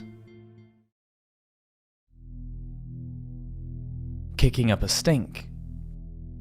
The sickly sweet stench of the glue-making shops where animal bones are boiled up, the rancid smell of burning animal fat used to make tallow for the candles and the breweries, with their distinct smell of roasted grains, malty yeast, and boiling wort, are just some of the overwhelming smells you will come across on your walk around the city. The open runnels or channels running down the middle of the streets are meant to hold the rubbish and human detritus until they can be washed away in the rain. In 1348, the mayor gave Johann Gildersberg, a fishmonger, permission to make a gutter to, quote, draw the water from the highways in the neighbourhood along Deesbourne Lane down the River Thames. Hopefully your visit is not in the summer months when the waste just sits there festering, stinking, and drawing in every fly and rat from the area. With so many people living in just 1 square mile, there is going to be a lot of waste from shops, houses, and stallholders. The Fleet River, the area to the west of the city wall, had so much waste matter floating in it that it actually ceased to flow in certain areas. The monks in nearby Whitefriars at the site of Carmelite Monastery complained to King Edward I that the putrid exhalations were so bad that, quote, it had caused the death of many brethren, and even the smell of frankincense could not hide the stench. Shop till you drop. Shopping in medieval London is a doddle if you know where to go. Once you've got over the shock of the stench, it may take a while for your ears to adjust to the noise though, especially if you've arrived from the countryside where life is much quieter and a lot more sedate. The church bells will be ringing, stallholders will be shouting out their wares to tempt the buyers, selling everything from cloth to fish, from spice to shoes. The squawking and bleating of animals and their screams of being slaughtered. The clatter of wagons with their iron wheels being pulled across cobbled streets. The clanking of the blacksmith's tools. The chanting of prayers coming from the 100 parish churches that existed in 14th century London. Some drunk, vomiting and falling into the gutter, swearing profusely. Arguments and fights breaking out between neighbours and competing tradespeople, fraught and packed in like sardines. And don't forget paupers begging for alms. These are just a few of the sounds that will assault your ears.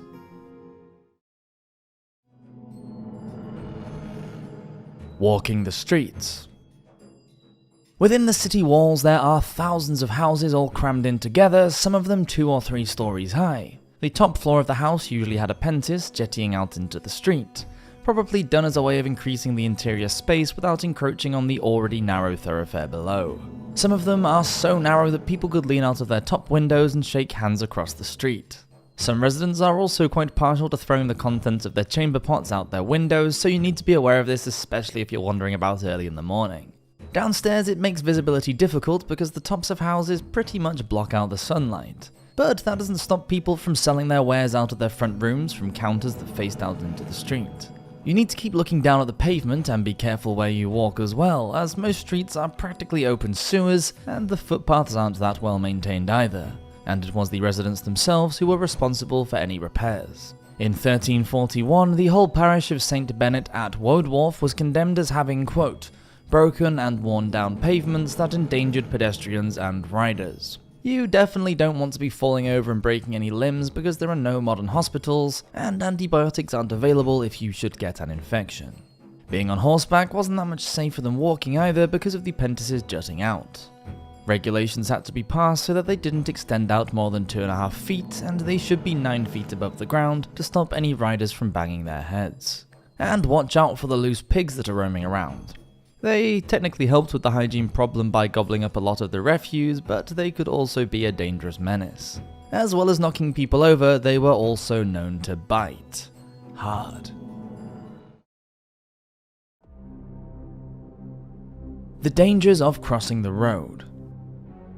The names of some of London's streets gave away how unsanitary life was for the city-dwelling medieval pedestrian. Dirty Alley, Dark Lane, Dirty Hill, and Foul Lane are just some of the handles given, and give an insight into how treacherous the highways could be. With the narrowness of the streets, broken pathways, muddy and filthy ridden thoroughfares, walking around 14th century London was unlikely to have been either a sweet-smelling or enjoyable experience.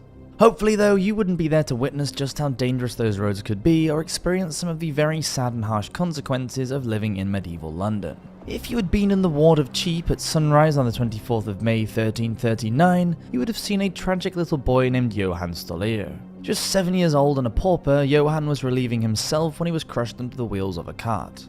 Another little boy named Ralph Mimes was driving the 2-horse wagon which was carrying a container of water. Johann was killed instantly. A distraught Ralph ran away, leaving the horse and cart behind.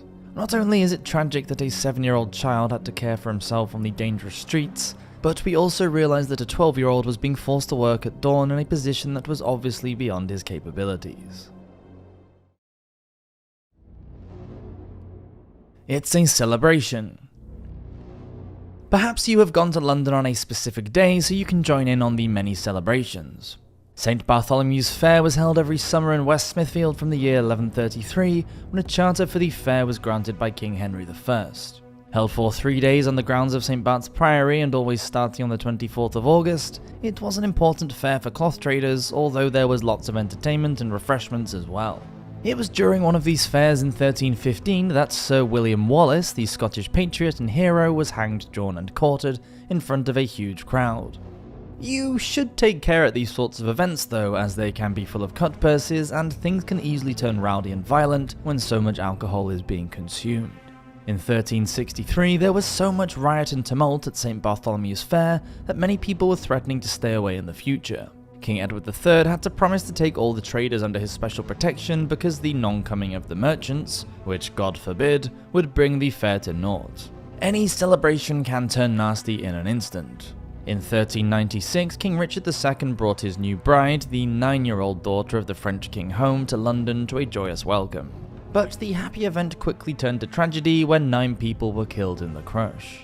And a word of warning if you decide to stay in London overnight. You will hear the bells ringing out all across the city for the curfew, beginning with the bell of St. Mary le Bow in Cheap.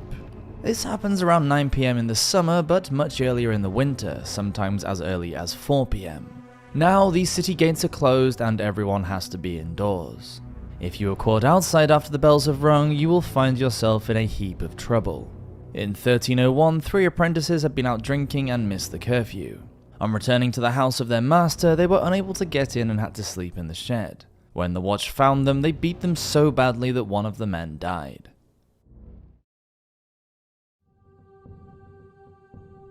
Cheap as chips. Despite these stomach-turning sights on offer, you might be getting used to the smell by now and are starting to feel a little hungry and thirsty. In the area of East Cheap, which is now modern-day Cheapside, and Bread Street, you will find many cook shops where you can buy a meat pie and a tankard of ale from one of the stalls. Around Cheap, the traders are all clustered together. No space is unused. As well as vendors selling from their own front rooms, there are even mini-markets known as cells in the alleyways. With street names such as Ironmonger Lane, Milk Lane, Wood Lane, Honey Lane, and Roper Street, it isn't hard to work out where to find what you need. Now that you've experienced some of the sights, sounds, and smells of medieval London just before your journey home, why not pop along to Aldersgate and pick up an extra special gift for your loved one from one of the goldsmiths there, like some velvet or fine silk fabric. If wine is their thing, why not wander down to the Vintry Ward where there are plenty of taverns and wine cellars. If money is tight, you can always just take them a meat pasty as they only cost 5 pence. I tried this once with my vegan girlfriend, and she's now my vegan ex-girlfriend. Thank you for watching this episode of Medieval Madness. Please do subscribe if you're enjoying these videos, and I'll see you next week for another one. Cheers! Once again, we delve into the reasons why you probably wouldn't live very long in the Middle Ages. For one reason or another, death seemed to be waiting around every corner. Having dealt with war, poison, and squalor in our last video, we now move on to religion. Really, things just don't get any better. And with one year in particular being described as the worst year ever to be alive, we can't see any reason why you'd want to go there. Welcome to Medieval Madness.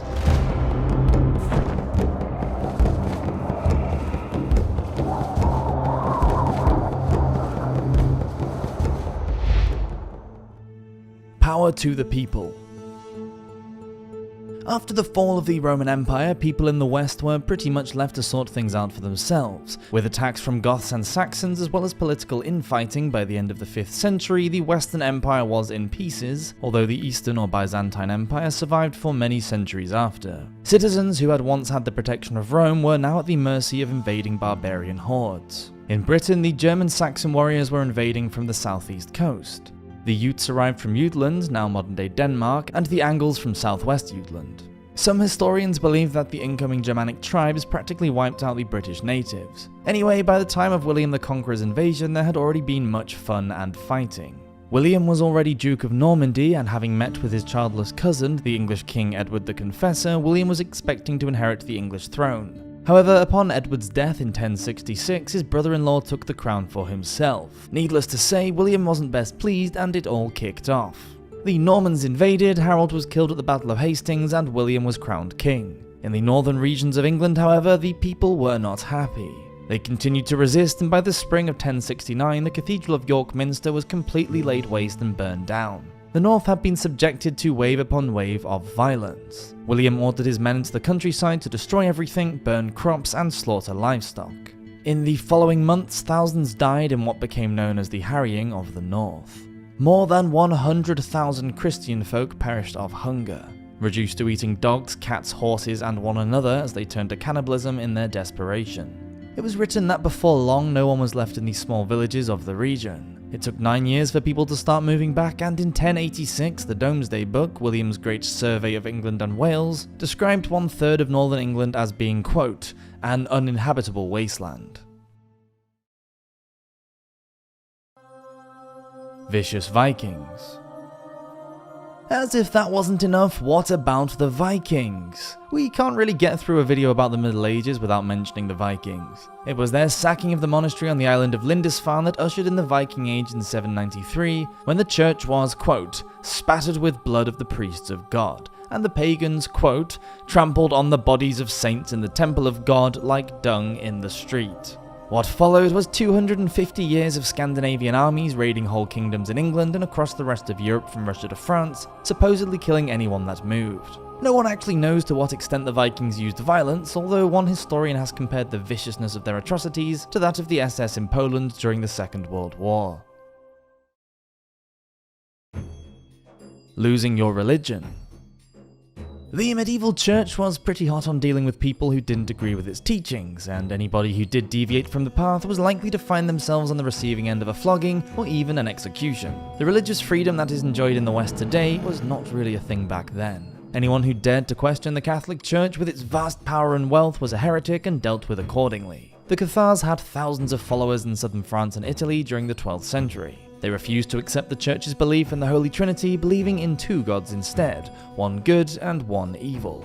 During the Albigensian Crusade, thousands of Cathars were slaughtered in a bloodbath lasting over 20 years. Burning at the stake was the traditional form of punishment for medieval heretics as a way of purifying the soul. Many other sects were subjected to persecution during the Middle Ages, including the Bogomils in Bulgaria and the Lollards in 14th century England. Another group of people that were exposed to great suffering and oppression were Jews. Anti-Semitism was intense during the medieval period due to the rise of Christianity in Europe. The Jewish people were held personally responsible for the killing of Christ by many Christians. Jews were not allowed to own land, so they couldn't farm, and they were banned from joining guilds, so their work choices were limited. This pushed them into more marginalized jobs such as tax collecting and money lending, making them targets of negative propaganda. During the Black Death, they were used as scapegoats and blamed for outbreaks. Violent acts were committed against them across France, Germany, and Spain. In the Spanish pogroms of 1391, Jews were given two choices, either convert to Christianity or leave the country. In June, around 4,000 Jews were murdered in Seville.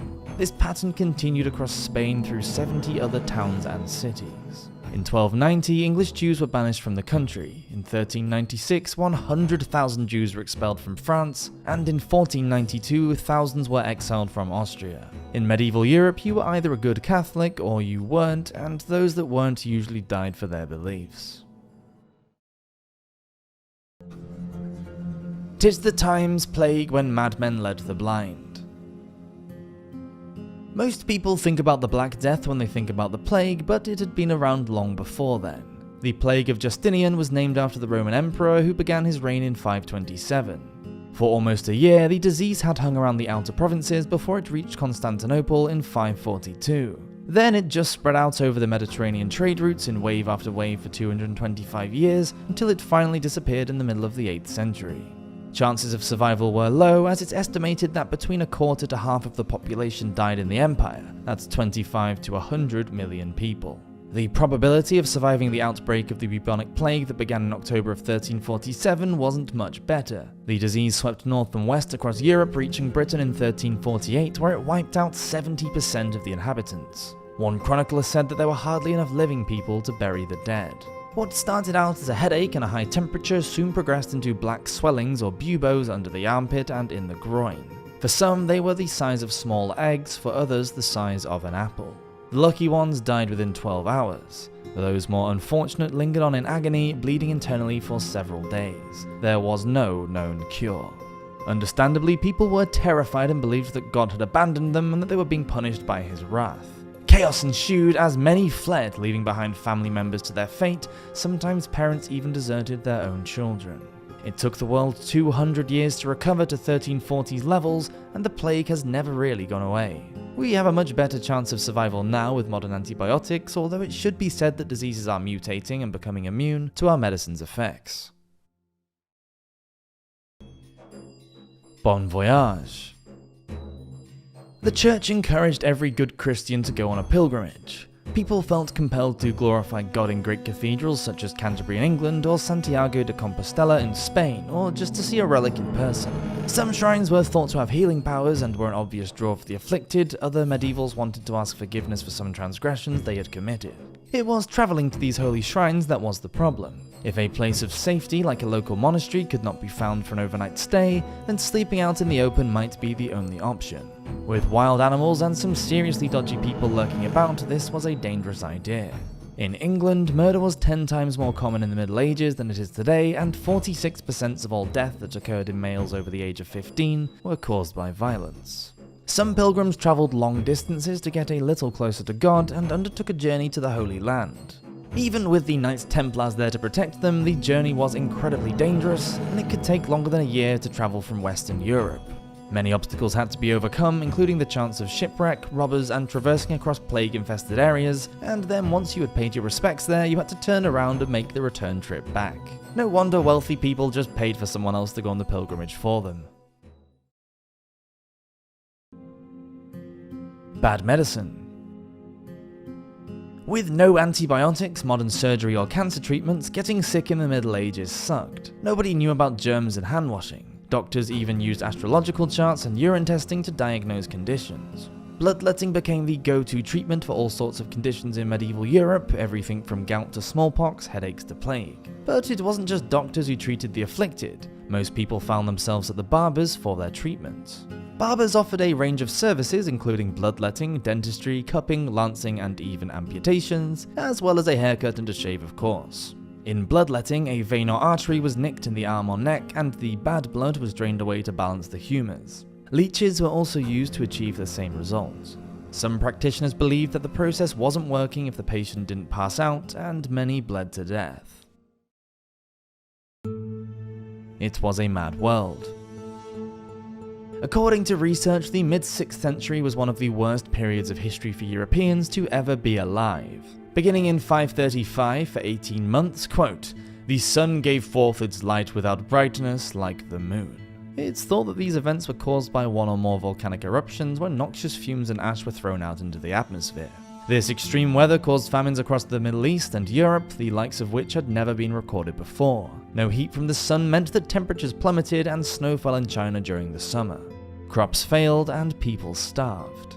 And then in 542 along came the plague of Justinian, wiping out millions. Even the emperor himself was not immune, but he was one of the lucky ones who survived after contracting the pestilence. On top of that, 6 years later an earthquake struck Beirut and the eastern Mediterranean was hit by a tsunami. It's thought that the combined death toll from these two events exceeded 30,000. Today we can only look back on the Middle Ages with horror and wonder how the poor people ever got out of bed in the morning, knowing that death was lurking around every corner. But human survival is instinctive and they just got on with things. The writer and philosopher G.K. Chesterton said, quote, "Medieval people never worried about being medieval, but modern people worry horribly about being modern." Although Joan Harris reminds us that, quote, "sometimes survival is the worst alternative there is." Thank you so much for watching this video, I really hope you're enjoying them. Please subscribe to the channel if so, and I'll see you next week for another video. Have a great week, cheers! Many people look at the Middle Ages through romantic eyes. They think about armoured knights on lumbering steeds, beautiful damsels in pointy hats, dragons, chivalry, and courtly love. Nothing could be further from the truth. For most people, the Middle Ages were dirty, difficult, and really quite dangerous. Let's find out now why it was unlikely that you could stay alive and prosper, and why you were likely to die quite quickly during that time. Welcome to Medieval Madness.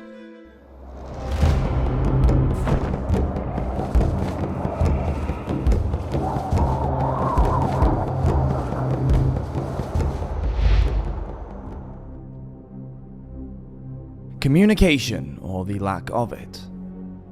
Let's just suppose you suddenly arrived in medieval England, that there was some sort of time slip and now you were stranded in the middle of the 14th century. The first thing you would realize is that you wouldn't understand a damn thing anybody was saying. The ordinary people spoke Middle English, the posh people spoke French, and the clergy spoke Church Latin. Speaking only modern English, you might be able to understand the odd word, but an intelligible conversation with anybody is impossible at this point. A woman's worth. So now supposing you had picked up a little bit of the language, but you were unlucky enough to be a woman, then you would know all about hardship. Because of the importance placed on biblical text, medieval women were usually regarded as morally weak, meaning they were oppressed and treated as subservient. In particular, the writings of St. Paul highlighted men's authority over women and their need to stay silent in church and under the control of their husbands. For the peasant woman, work was gendered and she was responsible for the household chores. Not only spinning, brewing, cooking, weaving, and taking care of livestock and children, but also sharing the labor of the farm and fieldwork with the men. Women were expected to marry or become a nun. It is the first option that awaited the majority of women. Marriage meant pregnancy, and that meant childbirth. There was no modern pain relief or sterile hospital setting. Complications that we now consider to be inconsequential could prove fatal for the medieval mother and child. Having money and status didn't guarantee a safe birth, and a caesarean section was only performed if the mother was dying or already dead. In 1420s Florence, for example, 1 in 5 women died during labor. Death during childbirth was so prevalent that women were urged to write out a last will and testament long before giving birth, which kind of takes the shine off what should have been a joyous event. Early life, early death. Today we consider the death of a child to be rare or unexpected, but if you were born in the Middle Ages you would be lucky to make it even past your 5th birthday, as the child mortality rate was so high, and 1/3 of children died before that age in medieval England. And the dangers would start whilst you were still in the womb. Unaware of the risks of alcohol-fetal syndrome, medieval women would have been blissfully knocking back huge quantities of ale or wine, or both throughout their pregnancies. And don't get me started on their nutrition. The death of a child is one of the most awful tragedies that anyone can imagine. In medieval Europe, the mortality rate was thought to lie somewhere between 20 to 30% dying under the age of 7, depending on the year. That's children dying from incidents during birth, accidents, or because of war or famine and disease. Deadly illnesses included whooping cough, measles, influenza, and stomach infections, sicknesses that can easily be treated today. And the grief was the same for parents living thousands of miles away. In medieval Japan, 48% of the population died as children. 48% is practically 1 in every 2 children dying. Who are you calling a peasant? The problem with living in the Middle Ages was that 85% of the population were serfs, so you would have been more likely to be part of that group than not. Tied to the lord and his land, not only would you have to grow food to sustain yourself and your family, but you would also have to make sure that there was enough to pay the lord his due too. You couldn't leave the land without your lord's permission or even get married. You may as well have been a slave. You would have been always reliant on the weather. Too much rain or not enough could be a catastrophe and cause the failure of crops, which led to malnutrition and, in the worst cases, starvation. Malnutrition meant a weakened immune system, and that led to an upturn in diseases like dysentery, typhus, and smallpox. Food, when it was available, consisted of coarse bread made with barley, oats, rye, or millet, and a thin stew known as pottage. Medieval Europe was teeming with wild game like rabbit, hare, deer, and boar, but these were for the nobility to hunt, not for the lower classes, and the penalty for poaching was usually pretty harsh. Clothing wasn't the comfiest, being made from itchy wool. Houses weren't exactly palatial either. Most had just one room or two rooms with no chimney and perhaps one or two small windows. They were dark, smoky, smelly, and unsanitary because they were often shared with animals, especially in the winter when conditions outdoors were harsh. With no central heating, lighting, or running water, is it any wonder that medieval lives were so short? The average life expectancy for most men in the 140 years between 1330 and 1479 was just 24 years. Women came out better with an average of 33 years, but still not great. The justice system. Medieval crime and their punishments were really different from today as well, because the church controlled just about every aspect of life, from what you wore to what you could eat and when. So no nipping out to McDonald's in your long pointy shoes on a Sunday morning for your McMuffin breakfast. If you were the victim of a crime, there were no police. You just had to scream loudly to raise a hue and a cry and hope for the best. For serious crimes, death was the punishment, and these didn't just include murder or treason. Forgery, arson, receiving stolen goods, robbery, and burglary were all punishable by hanging. In fact, stealing anything worth over 12 pence, the equivalent of about 3 weeks' wages, meant a trip to the gibbet. Early in the period, trial by ordeal was a thing. Here, the guilt or innocence of the accused was determined by subjecting the suspect to a painful and often deadly experience, such as walking over red-hot coals or plunging your hand into boiling water or oil. If you were innocent, God would perform a miracle and save you. Petty crimes like being in debt, gambling, playing football, or using abusive language in the street were also dealt with quite harshly, with punishments ranging from public humiliation in the stocks or pillory to branding or imprisonment. Many people died in prison because of the unsanitary conditions and lack of decent food. Most crime was linked to theft because of poverty, so there was a lot of it about. War, what it isn't good for. The list of wars throughout the world during the 1000-year period of the Middle Ages is insane. In total, there were over 370 wars across many empires, with the last one, the Italian War, finishing in 1504. Many were fought to see which incompetent was going to sit on the throne next as king or queen, and others were contested for what were thought to be noble reasons, such as the Crusades. But then, as it is today, it was the common people who were left to pay the ultimate price. As a serf, and because of the European feudal system, if you lived in the kingdom of one of two rich people who wanted to have a go at each other, then you would be obligated to fight. Peasants had to supply military service to their liege lord on a regular basis. Men were only sent away for short periods of time, so if you were lucky enough not to die in the first 40 days, you could return home. This was because if everyone went off to war at the same time, then there would be no one to take care of the nobles. No labor meant no crops and no money for all the wealthy people to spend on silly wars. The result was a medieval military that was for the most part disorganized, resulting in a lot of dead people. And the noblemen didn't evade death either. Around 30% of them died in one skirmish or another. As for the commoners, no one really knows the victim numbers. They were thought to be so insignificant that nobody ever kept a tally. We can only estimate the casualties from medieval wars, both soldiers and the innocent bystanders caught up in the conflict. During the First Crusade at the Siege of Jerusalem, 90,000 people died. In all, during the Crusade years from 1095 until the end of the 13th century, there were between 1 to 3 million deaths. The 100 Years' War, fought between 1337 and 1453, produced between 2 and 3.5 million fatalities. And in Asia, the Mongol invasions and conquests that took place during the 13th and 14th centuries ended with the loss of between 30 and 40 million lives. It really wasn't a good time to be a soldier or a peasant. Poison. Let's suppose that you happen to be rich during the Middle Ages and able to afford the finer things in life. Would that have made your chances of survival better? You would definitely have eaten better than the peasants with their bread and pottage. For you, the table would be laden with meats such as veal, venison, or peacock in rich cream sauces followed by sugar desserts and fine wine. You would eat your gourmet food from beautifully glazed plates and drink from delicately decorated cups. The problem was that the glazing was made from lead oxide. Yes, it looked lovely and it was practical for cleaning, making it very popular among those who were privileged enough to be able to afford it.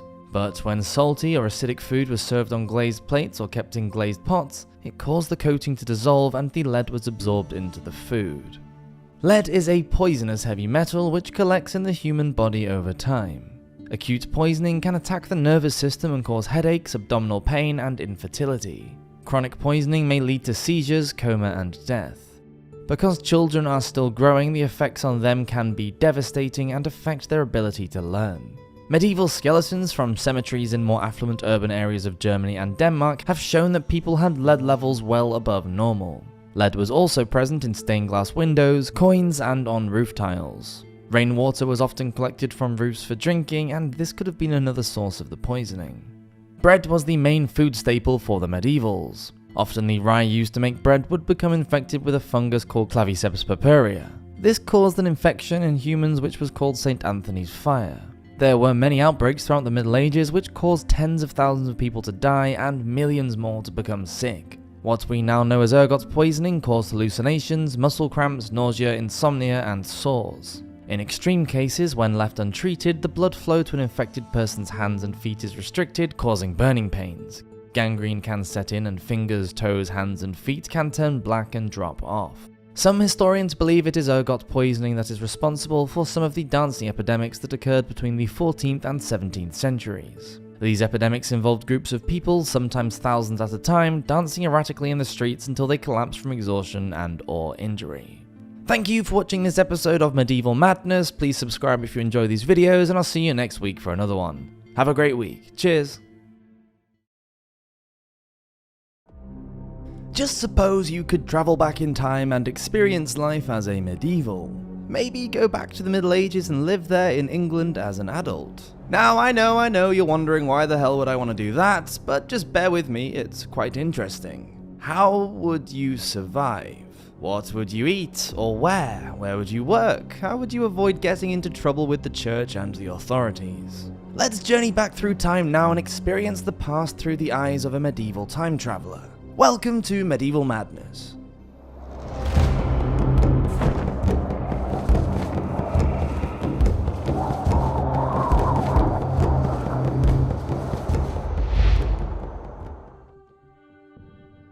Rich man, poor man. I'm making the assumption that you wouldn't have been royalty or a noble. I'm assuming that you're not one here in this timeline, and if you are, please get off YouTube and do something more important, so it stands to reason that you wouldn't have been one there either. The likelihood is that you would have been a peasant, as 85% of the population of medieval Europe was. Once you arrived, rocking up at an abbey or priory was a good idea. The monks and nuns would have to take you in and give you food and a bed for the night. And while you're wandering about and deciding where you'd like to live, it's always going to be a good idea to travel with other people. It's safer that way. There are lots of robbers and bandits on the roads of medieval England. Learning to speak the language would be essential. It will sound completely different from the English that you speak here in the 21st century. Everyone in the Middle Ages is expected to work because God has ordained it so, as it's unlikely you are not trained for any of the medieval jobs like tanning, weaving, shoemaking, or smithing. You're probably going to end up in the countryside as an agricultural labourer. One long round of ploughing, planting, weeding, and harvesting for lucky old you then. Trying to be good. In medieval England, the Roman Catholic Church ruled over everything. You will have to make sure that you attend church every Sunday without fail or suffer a fine, and then do absolutely nothing for the rest of the day because it is the Lord's Day and everyone has to rest. Having sex before marriage means, yep, you guessed it, a fine, and when you eventually find a partner, you'll have to ask the lord of the manor for permission before getting married, or you'll get a double fine.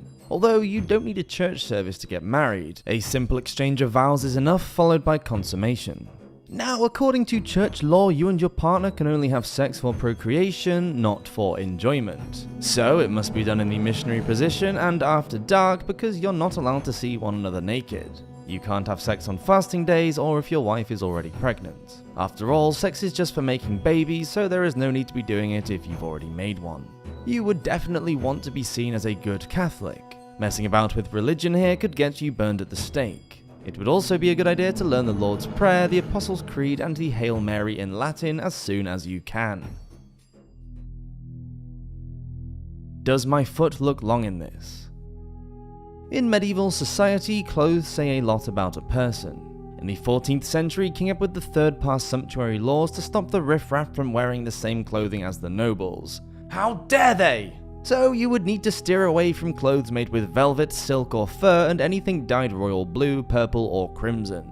But as we have decided that you're just a peasant, you can't afford them anyway. Really, the laws are all about keeping the new merchant classes from getting too big for their boots. And that's another thing. Shoes! Ever since King Richard II married Anne of Bohemia, the fashion has been for long, pointed-toed, piked shoes like the ones that her entourage wear. Edward IV banned cordwainers from making them in the 15th century because they got so long that the ends had to be fastened to the knee with gilded chains to stop men from tripping over them. You should avoid them as well if you don't fancy getting a fine from the local magistrate. As prostitutes are banned from wearing aprons, if you are a man, you'll have to make sure that your wife always wears hers, as you don't want her to be mistaken for a lady of the night. You want to be seen as respectable people. She will also have to keep her hair covered too. Any woman seen wearing her hair loose is known as a loose woman and shunned by society. As far as personal hygiene goes, you will need to get used to bathing less frequently because it really would be too much like hard work to heat the water one bucketful at a time and empty it all out later. No, bathing was definitely for the wealthy who could afford to pay the bathman 13 pence to fill up the tub on bath night. If you absolutely could not live without your fancy toiletries, you could always visit the apothecary. He could sell you some alum stones that you could wet and wipe under your armpits to use as a deodorant. Don't forget to cut off the crust. Well, for a start, you would have to get used to a completely different diet. There are no supermarkets or fast food joints here. Hopefully you would have a few chickens for eggs and a small garden plot even if you lived in a crowded urban area. That would mean fresh fruit and veg, but as they weren't always in season, you would need to learn how to pickle, salt and dry foodstuff for the winter months. Going foraging is always an option and it's free. The hedgerows and woods are full of ingredients like berries, wild garlic and edible flowers. You could cook stinging nettles and eat them like spinach or use them to dye your linen clothes. Any stems can be stripped, dried and used as string. You wouldn't ask for the bill when leaving a tavern, you would ask for it when you arrived and then you would be given the bill of fare, which is what we'd call a menu. Lots of other words have changed in meaning since the Middle Ages too. Nice means fussy and marvelous means bewildering, so you need to be careful and listen carefully until you get used to the language. And just remember, most importantly from any of this information, do not eat the crust on a pie if you were ever invited to a fancy banquet, because it's meant just for show and not to be eaten. The crust is made from a half and half mixture of flour and salt and is used as a receptacle for the filling. Once that's been dished out, then the pastry lid and the crust is thrown away.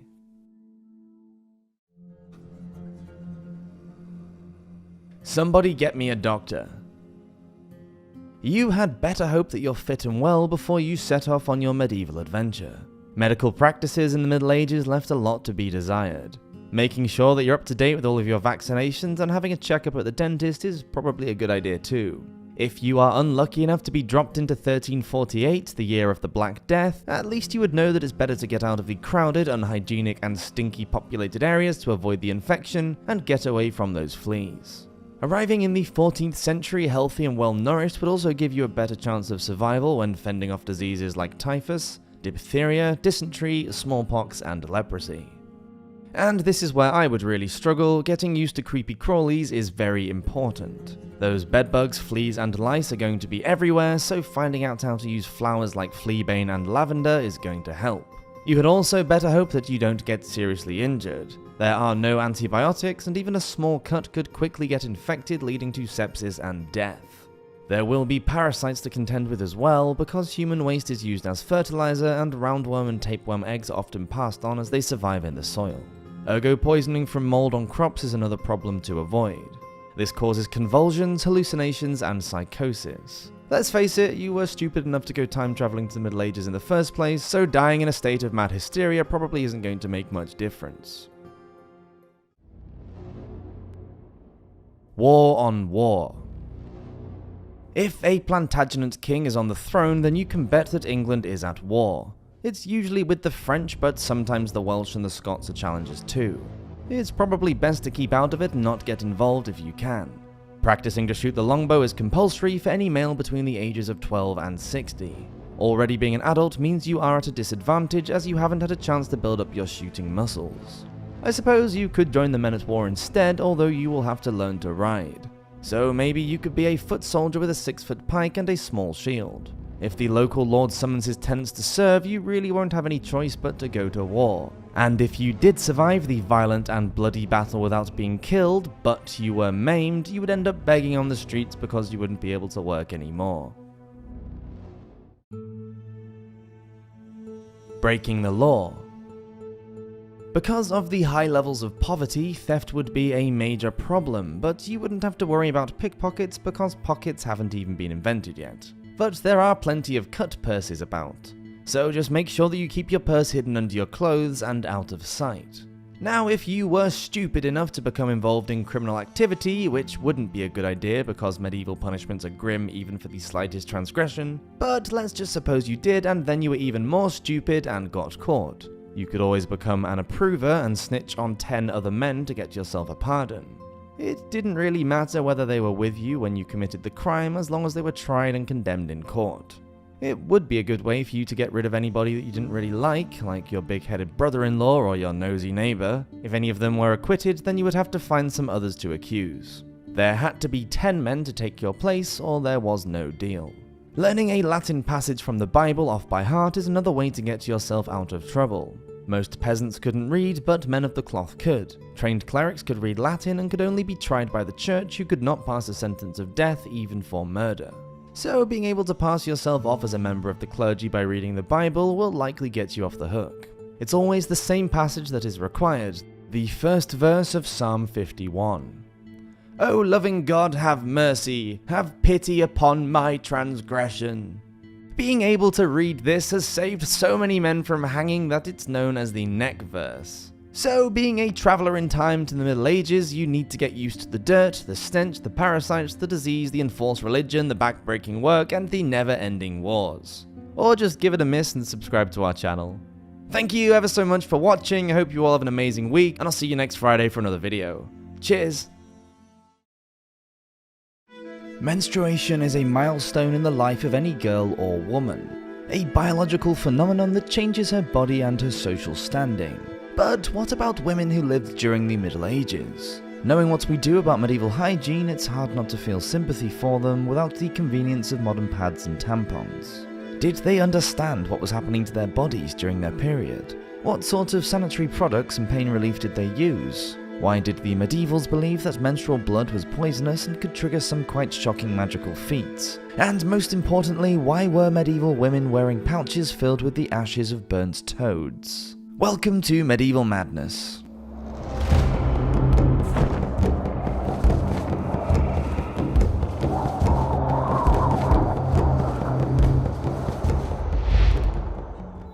Lady time. It's more than likely that for most medieval women, regular periods were uncommon. Peasants made up at least 85% of the population in the Middle Ages, and their tough lives meant that both men and women would suffer from undernourishment, vitamin deficiency, and exhaustion. All of these can cause an imbalance in hormones and cause periods, and according to one midwife, quote, can sometimes flow too soon, sometimes too late, they are too many or too few, or are quite stopped that they flow not at all. Sometimes they flow by drops, and again sometimes they overflow. Sometimes they cause pain, sometimes they are of an evil color and not according to nature.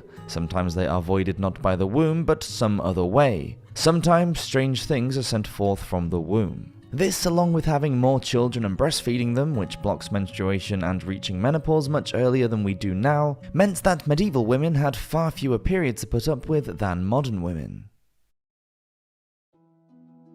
The curse. Although Adam supposedly ate the fruit from the tree of knowledge in medieval Catholic teaching, Eve was blamed for the couple's expulsion from the Garden of Eden. The fact that the medievals were influenced by the teachings of Graeco-Roman philosophers such as Pliny the Elder and Aristotle didn't help.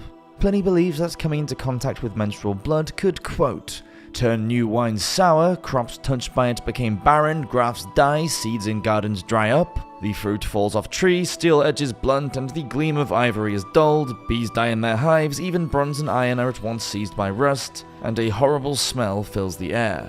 To taste it drives dogs mad and infects their bites with an incurable poison, as though periods were some sort of magical sorcery. This sort of ill-informed nonsense, along with the Catholic Church's institutional misogyny, helped to spread these menstrual myths. Medieval men were at best undecided about the role and standing of women, but as far as the Church was concerned, which, let's face it, was run by a lot of clerics who were forcibly celibate and likely to be more than a little sexually frustrated, women were a temptation and not to be trusted. The role of the Bible and the Church as an instigator of hatred towards women cannot be overstated. Many churchmen followed writings such as those by St. John Chrysostom, who served as an early Archbishop of Constantinople in the 4th century. He asked, quote, what else is a woman but a foe to friendship, an unescapable punishment, a necessary evil, a natural temptation, a desirable calamity, a domestic danger, a delectable detritement, an evil of nature painted with fair colour. It's no wonder that women were regarded with suspicion and there was so much religious shame surrounding menstruation. The 6th and 7th century Pope Gregory the Great insisted that menstruation was the curse of Eve, a mark of her sin in the Garden of Eden, but a necessary companion to her fertility. A woman should not be deprived of attending church during her period, he said, because she, quote, suffers unwillingly and her menstruous flow of blood is an infirmity. Strawberry Week. Other Greco-Romans that heavily influenced the lives of the medievals were the two physicians Galen and Hippocrates. Galen was accepted by the Christian Church because he believed that humans have a soul, and his writings often referred to a creator. Galen believed that the body contained 4 liquids which he named humours: yellow bile, black bile, phlegm, and blood. Any imbalance in the 4 humours was thought to cause illness and disease. To question Galen's teaching in the Middle Ages was to challenge the Church. Because a woman had a less physical role to play in a medieval family, her body was thought to produce more blood than a man and be less capable of utilising the blood that she produced. A woman's humoral makeup was thought to make them naturally wetter and colder than men, who were drier and hotter. This was why women carried children, because a seed planted in cold, wet ground would grow and blossom, whereas one planted in dry, hot grounds would probably never even take root. When a woman ate food and it was broken down by the 4 humours, she naturally couldn't digest it properly because of her cold nature, whilst a man with his hotter character could transform a greater part of their food into humours and absorb it much more easily. In general, men were said to be stronger and have a higher moral character than women in every sense. The result was that this build-up of blood and other waste in a woman's body was called plethora and had to be ejected through menstruation so that she could remain healthy. So women were said to menstruate every month to get rid of the plethora, which also included other natural discharges such as sweat and vomit. When a woman became pregnant, the bleeding stopped because the plethora was then used to feed the fetus instead. It was also transformed into breast milk to feed the baby after birth. This also explained why periods stopped whilst the woman was breastfeeding. The breast milk itself was thought to be period blood that had gone through some sort of transformation in the body that changed it into milk. The fact that the medievals didn't understand how the female body worked was clearly a huge problem. Midwives were influenced by the works of Soranus, the Greek physician.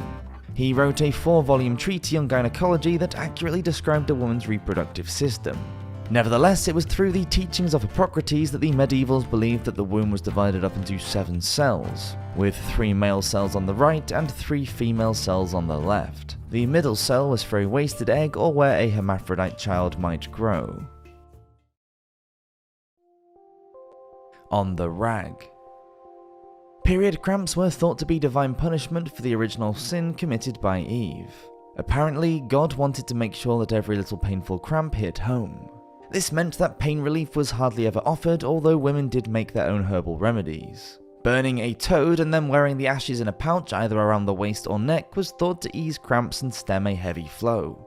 Ever wonder where the term "on the rag" came from? Well, women used rags to create crude sanitary pads that would absorb their period blood. These rags were often folded pieces of cloth cut down to size and held in place by being pinned onto clothing. Historians have debated as to whether the cloth used could have been cotton or linen. Many wealthier medieval women would wear red petticoats as a functional way of disguising bloodstains during their menses. Because of the shame attached to medieval menstruation and the absolute horror attached to the blood itself, women tried to hide the fact that they were menstruating. Sweet-smelling flowers and herbs would often be carried by medieval women in the form of a nosegay to mask the odour of blood. Throughout England, a plant can be found in bogs called blood moss.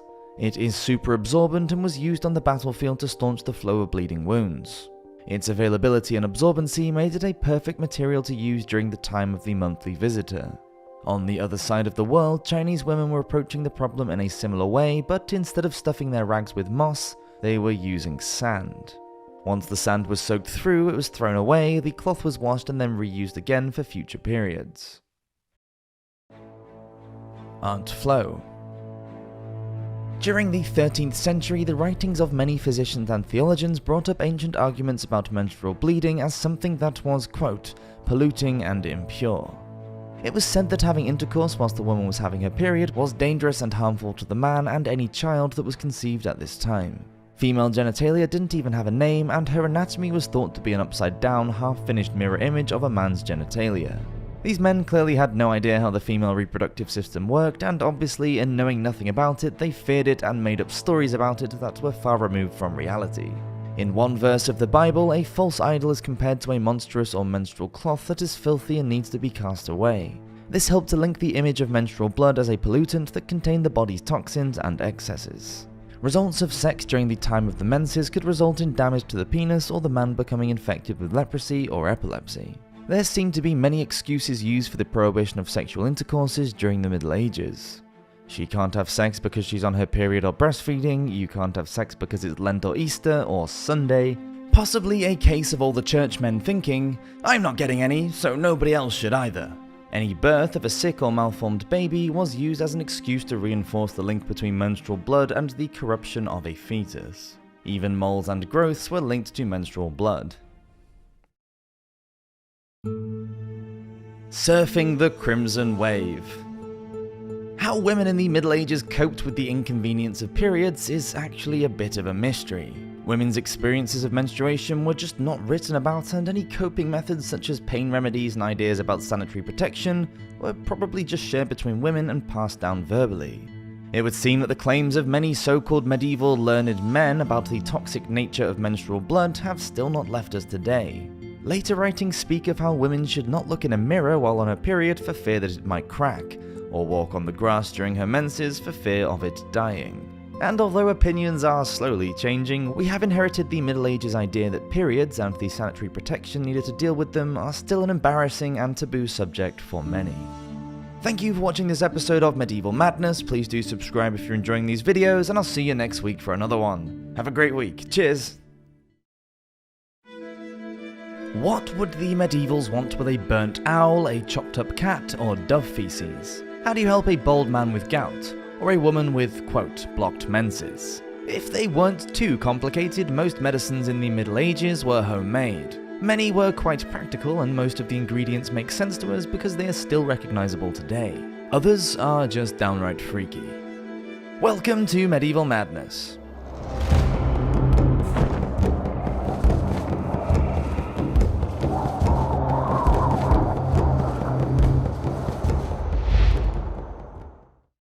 Curious cures. By the 14th and 15th centuries, manuscripts were not just found in royal palaces or monasteries. Small remedy books were being made and carried around in people's pockets. Some were as small as 8 centimeters wide and perhaps only 10 centimeters high. These little books were being commercially handwritten to be sold, probably by small bookmakers across Europe. One 15th century example contains a little anonymous poem at the beginning of the book that tells the reader exactly what they are buying. The man that will of leechcraft lear, read over this book and he may hear many a medicine both good and true, to heal sores both old and new. Herein are medicines without fable, to heal all sores that are curable. Of sword, knife, and of arrow, be the wound wide or narrow. Of spear, of quarrel, of dagger, of dart, to make him whole in each part. This manuscript was probably copied dozens of times to be sold rather than being commissioned by just one person. Other small books were handmade and added to over the years, like how someone might add food recipes to a ring binder today. With a leather cover and little leather cords on the spine, folded sheets of paper were attached to make a little booklet. This meant that the book could be made bigger and bigger as more notelets were added. Eyes down. There are lots of medieval recipes for ailments regarding eyes and eye infections. This one, unbelievably, has actually been proven to kill the superbug MRSA, which is no mean feat because the bug is antibiotic resistant. First, you must take a crop leek, which is a type of onion, and the same quantity of garlic. Mash them together, then take wine and the gall or bile from a bullock's liver and mix it with the leek. Let the mixture stew for 9 nights in a brass container. Pass the mixture through a cloth and clarify well. Put it in a horn and apply it to the eye with a feather at night.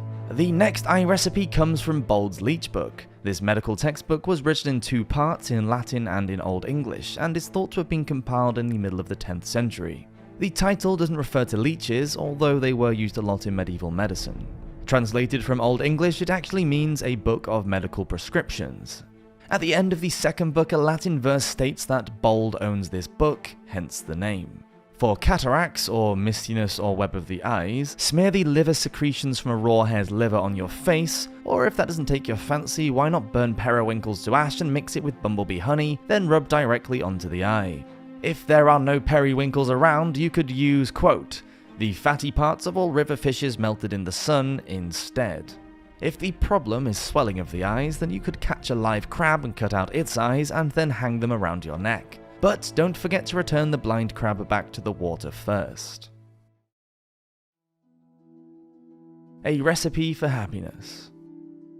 The German mystic Saint Hildegard of Bingen was famous for her medical recipes in the 12th century and still is today. She seems to have been interested not just in physical well-being but also in spiritual wellness and mental health. For those who were becoming forgetful, she suggested pounding stinging nettles and a little olive oil together and then rubbing the oil on the temples and chest every night before going to bed. Her recipe for nerve cookies contains, among other things, brown sugar, nutmeg, and cinnamon. It promises to, quote, create a cheerful countenance, glad spirits, and lighten a heavy heart, releasing intelligence. Surprisingly, although she was a Catholic nun, Hildegard had many recipes to help with the retention of the menses, which could cause an abortion. It seems they were popular and regularly appeared in household recipe books, as blocked menses were seen as a humoral problem in the Middle Ages. It was thought to have been necessary to have a monthly period to expel any evil humours. Not knowing any better, the medievals believed that anyone with psychological problems like schizophrenia was, quote, fiend sick or demonic. In other words, the patient was possessed by the devil who controlled him from within. To cure this, an emetic, or spew drink, had to be made with an infusion of ale and several herbs and plants including fennel, lichen, lupins, and betony. Once holy water had been added, the concoction had to be drunk from a church bell whilst the mass priest sang over the troubled patient. And, quote, in case a man be lunatic, a porpoise known as merris wine, which means sea pig, needed to be skinned. Then a whip had to be made out of its hide. When the patient is whipped with it, soon he will be well. Amen. What a load of crap.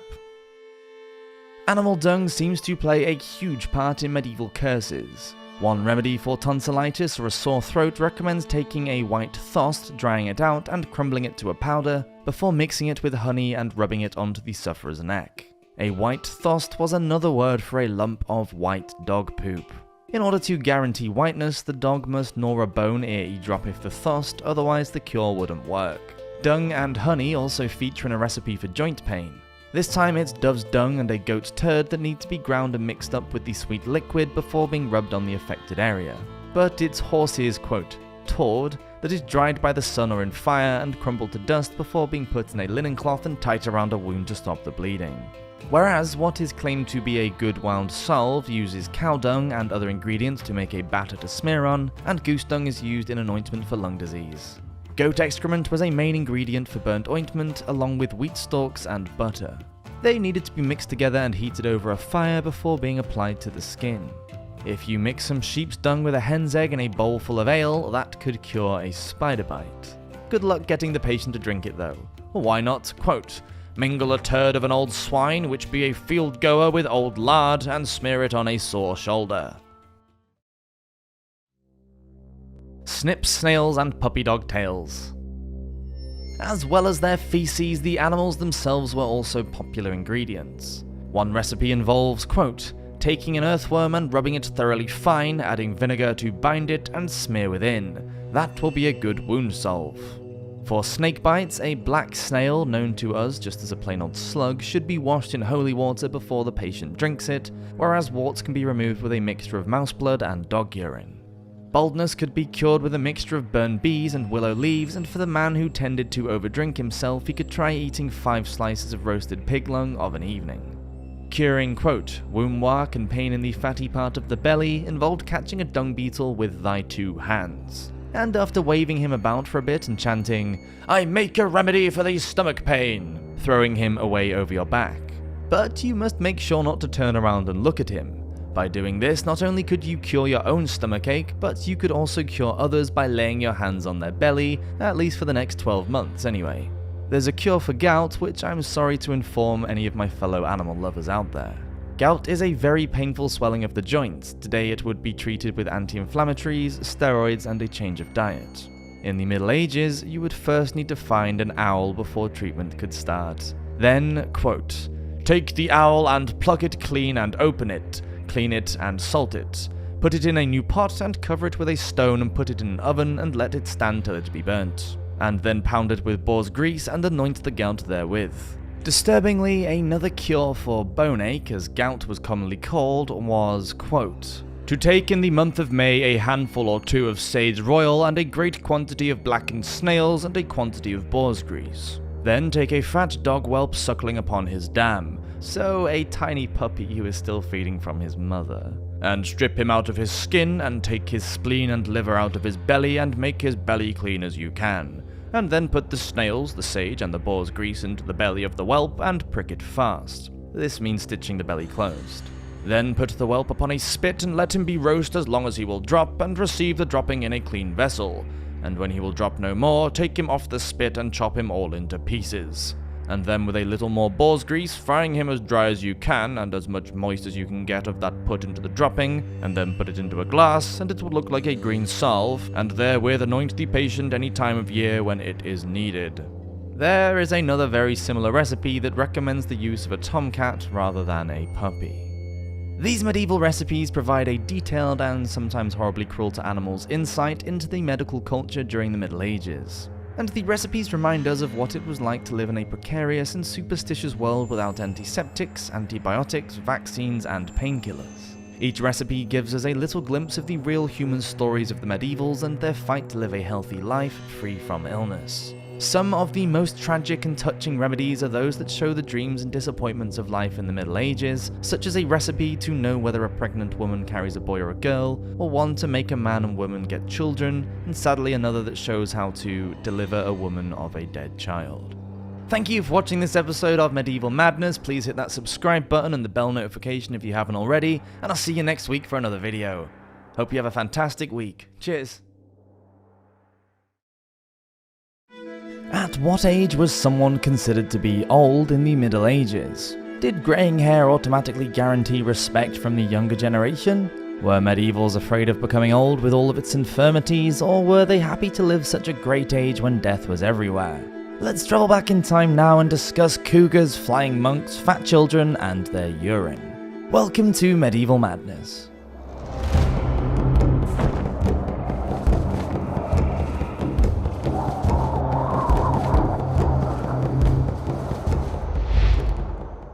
Middle-aged death and flying monks.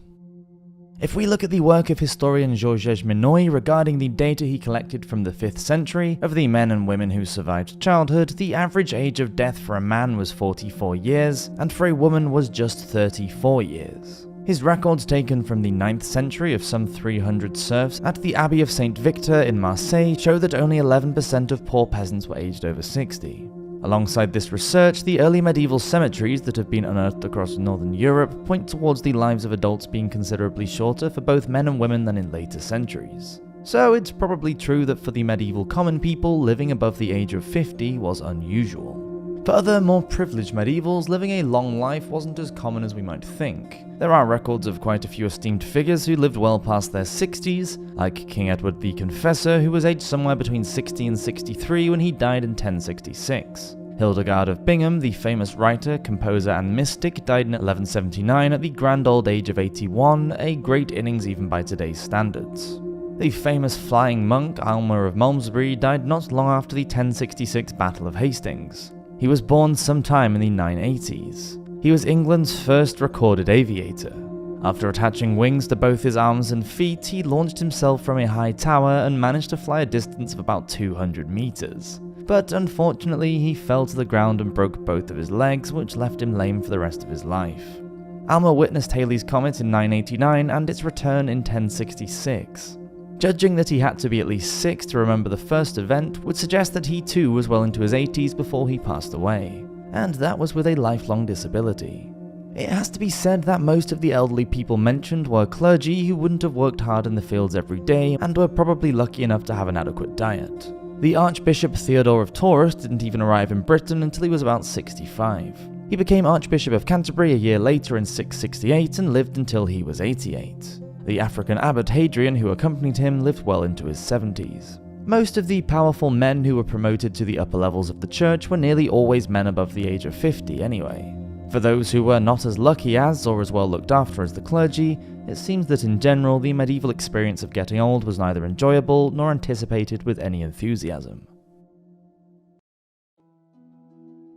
No cougars allowed. The four humours played a massive part in Middle Ages medicine. For the medievals, keeping black bile, yellow bile, blood, and phlegm in a constant state of equilibrium was the key to a healthy life. One variable to the balance of the humours was heat, which was thought to create the difference in the sexes. Women were cold and wet, whereas men were hot and dry. Masculine heat meant that male embryos grew faster in the womb, and this was why men were able to transfer nutrition to grow beards and body hair. Medieval women's bodies were thought too cold to produce semen, they had weak, mushy physiques and poorer minds. Their wet characters were changeable when compared to that of the resolute and moral male. It was also why women's bodies were thought to be inclined towards producing nasty odours during life, and why their corpses decomposed more quickly once dead and buried. Although they were ill-informed, it would seem that people of the Middle Ages were well aware of the aging process and how it changed men and women in different ways. While the medievals generally associated the elderly with godliness and understanding, they knew that the agedness didn't guarantee pious behaviour. The English abbot and writer Alfric of Eynsham noted that elderly men who behaved, quote, like a child in foolishness should be cursed. He was particularly concerned with the shameless sexual cravings of the age, stating in a letter, quote, "It is very shameful that an old woman should have sex with a man when she is worn out with age and too old for childbearing. Unchastely, because sexual relations are not meant for any other thing but procreation only, just as the holy books tell us." As far as the sex lives of medieval old women were concerned, cougars were most definitely not allowed. Medieval mockery. Unlike in today's society, the medievals weren't shy at mocking the elderly and the physically infirm. Name-calling often revolved around the state of a man's hair colour or lack of it in 11th century Winchester. In 1086, the Burgess of Colchester was known as the Bold, whilst others were named Greylocks and White Goose. Other nicknames also seem to indicate that the men mentioned had reached a certain age, such as the Deaf, the Blind, Weak Feet, and the Lame Priest. If these nicknames are age-related, although they are not too cruel or insulting, they clearly show how the medievals regarded the elderly people of their communities. White hair seems to have grabbed the attention of many medieval writers and philosophers.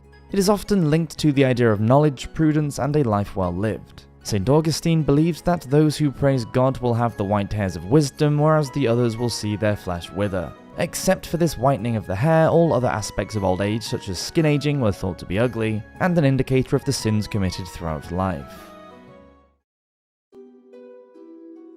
They died with their boots on. The Middle Ages were a violent time, and on the battlefield, age and experience were valued and respected. There are several examples of elderly men who actively took part in the Crusades. The deeply religious Raymond of St. Giles was in his late 50s when he was one of the first to take up the cross and join the First Crusade in 1096. After the victory at Antioch, he became leader of the crusade and was offered the crown of the new Kingdom of Jerusalem after its capture. He died before he could take Tripoli in 1105, but by that point he was 64 and had fulfilled his wish to die in the Holy Land. Reynald of Chatillon was another senior who died fighting in the Crusades. He was the only Christian leader to go up against the infamous Saladin. After his capture, Reynald was executed for refusing to convert to Islam in 1187. He was 62. The Holy Roman Emperor Frederick I Barbarossa, Redbeard, died aged 67 when he drowned in the River Salif in Turkey during the Third Crusade in 1190. He was considered an impressive soldier even in his later years. But perhaps the most formidable aged warrior of the Middle Ages was Enrico Dandolo. He was the Doge of Venice and led the Fourth Crusade when he was already 90 years old and had been blind for 20 years. He was a courageous and dynamic leader who drove his Italian troops onto Constantinople. Seeing that the soldiers were hesitant to advance, Dandolo bravely ran towards the city alone carrying the Venetian banner, which encouraged his troops to rush forward and join him. Under Dandolo's charismatic leadership, it was the first time that a foreign force was able to breach the city walls and Constantinople fell. Dandolo died in 1201 at the remarkable age of 98. For medieval warriors, perhaps dying in battle was preferable to suffering the infirmities and humiliation of a death from old age. Medieval care homes. In their advanced years, the medieval elderly usually turned to their families for help and support. But there were those that had no families to turn to in their later years. There is evidence of Good Samaritans offering provision to the vulnerable members of their community. This was encouraged by the Catholic Church, which dominated medieval life as a love thy neighbour form of benevolence. Those seniors who were lucky enough to have the money or resources could offer them as payment for their care. There is evidence of binding contracts between the aged and their carers to provide food and board in return for their inheritance. This was common in bigger towns and cities which had a large immigrant population of people who had moved a long way from their birth villages, towns, and support networks. The wealthy elderly could also seek out a peaceful retirement for themselves in an abbey or nunnery. There they would be safe and comfortable, ensuring themselves both a peaceful end and guaranteeing their salvation in the next life. But for those with no financial means, there were charitable establishments such as almshouses and hospitals. Western hospitals were intrinsically linked to Christianity. They were meant for feeding, clothing, and the shelter of pilgrims and the poor, rather than for a curative purpose. The monastery of Cluny distributed alms to the poor during the 11th century. This included money for the disabled, children, widows, and the elderly. Cistercian monasteries gave alms to those who could not work at harvest time in the 13th century, and guilds supported their members and their families, including the elderly and widows. Many almshouses provided help for poor widows. Orson Michel, a charity in late medieval Florence, gave 23% of their alms to elderly women in 1356. There were only a few institutions that specialized in the care of the elderly. Stiavoy in Paris was established in 1283 and sheltered as many as 40 widows over the age of 50. The Florentine Hospital of Orbetello, which was founded in 1370, provided accommodation for over 200 people, and most of them were senior women. There were others founded in England too between the mid-14th and 16th centuries. In Somerset, Robert Veal opened a small almshouse for between 5 to 7 residents who were described as, quote, poor men, infirm, broken down with old age, and unable to work. Although they were housed separately as far as medicine was concerned, most medical treatises hardly ever separated the different genders or mentioned any remedies for those of a specific age. Those that did suggested using children as a part of the cure for elderly afflictions. A child's urine was recommended as the cure for poor eyesight, and sleeping next to a fat child was thought to improve a stomachache. Maybe we should leave the last words of this video to the historian Georges Menoy, who asked, quote, how many men and women could have slipped through the tight meshes of the nest cast by death? Meshes woven of the malnutrition, famines, epidemics, wars, lack of hygiene, medical ignorance, and high infant mortality. And wonder how anyone born in the Middle Ages made it through to old age at all. Thank you for watching this episode of Medieval Madness. Please subscribe if you haven't already, and I'll see you next week for another video. Cheers! Alberico was many things, a friend and patron to troubadours, an Occitan poet, a mercenary, and a podista. But being politically allied to his notoriously cruel brother Eccelino didn't help Alberico when he was eventually captured by papal troops. What was Alberico so guilty of that had caused him to be hated in the Italian city of Treviso? The Middle Ages were violent, pitiless, and revenge-driven times. So today we continue our Day in the Life series and travel back in time to see what life was like for Alberico Eccelino on the worst day of his life, the day that he faced his execution. Now, a quick heads up, this video is a fictionalized first-person account of a man being tortured and murdered, so it's pretty gnarly. Just a warning in case you're eating your breakfast or just, don't want to hear about a man being slaughtered. Welcome to Medieval Madness.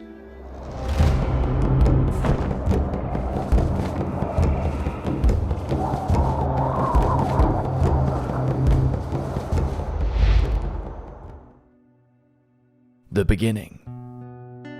I was born in the castle of San Zenone in the province of Treviso, where I grew up with my 7 brothers and sisters. We lived in the Italian region of Veneto, about 30 miles away from the most beautiful Republic of Venice. My father was Eccelino II da Romano, who held the highest civil office in central and northern Italy, and was Lord of Onora, Romano, Bassano, and Godigo. My mother was Adelaide de Mangona, daughter of Count Alberto IV. Long before we were born in 1182, our father quarrelled with some monks over land in Sesto al Regana, and he was excommunicated by the Pope. Despite this, in 1191 he was given one of the highest civil offices in the government when he was made Podesta of Treviso. Eventually, in 1198, Pope Innocent III asked the Patriarch of Aquileia to step in and resolve the matter of the monastery lands and lift the exclusion. My eldest brother Eccelino was sent to Verona when he was 4 years old to be kept there as a hostage. It seemed that my father was always at war with someone or some province or other, whether it be Treviso or Gonzia. Anyway, in 1199 the Paduan soldiers came and we had to flee our castle in Onara, which was destroyed, and move to Romano. But I was just a baby at this time and I don't remember any of these things. Weary with all the fighting, in 1221 my father retired to a monastery. He left all of his castles and villages in Vicenza to me, and those in Treviso to my brother Eccelino. We fought together side by side, my brother and I, against the Paduans, the Venetians, and with the Holy Roman Empire against the papacy. And we weren't ashamed to challenge alliances whenever we felt the need. We faced many plotters and enemies together, and Eccelino used whatever means were at his disposal to defeat them, whether that was torture or cruelty. We became very powerful. Too powerful for some, and even the Pope excommunicated us. Sadly, Eccelino was wounded by the supporters of Pope Alexander IV with an arrow at the Battle of Cassano in 1259. He was captured and died in the castle of Soncino, and then they came for me. They came to Treviso from Venice, Padua, Trent, and Vicenza, and even though I was the podesta there, we were chased from the city. On the 25th of August 1260, we fled to the castle of my birth, to San Zenone, in the hope that we would be safe there. But soon we were completely surrounded. What else could I do but surrender? My shame was great, but for the sake of my family, my wife, sons, and daughters, I threw myself on the mercy of my captives. The boys.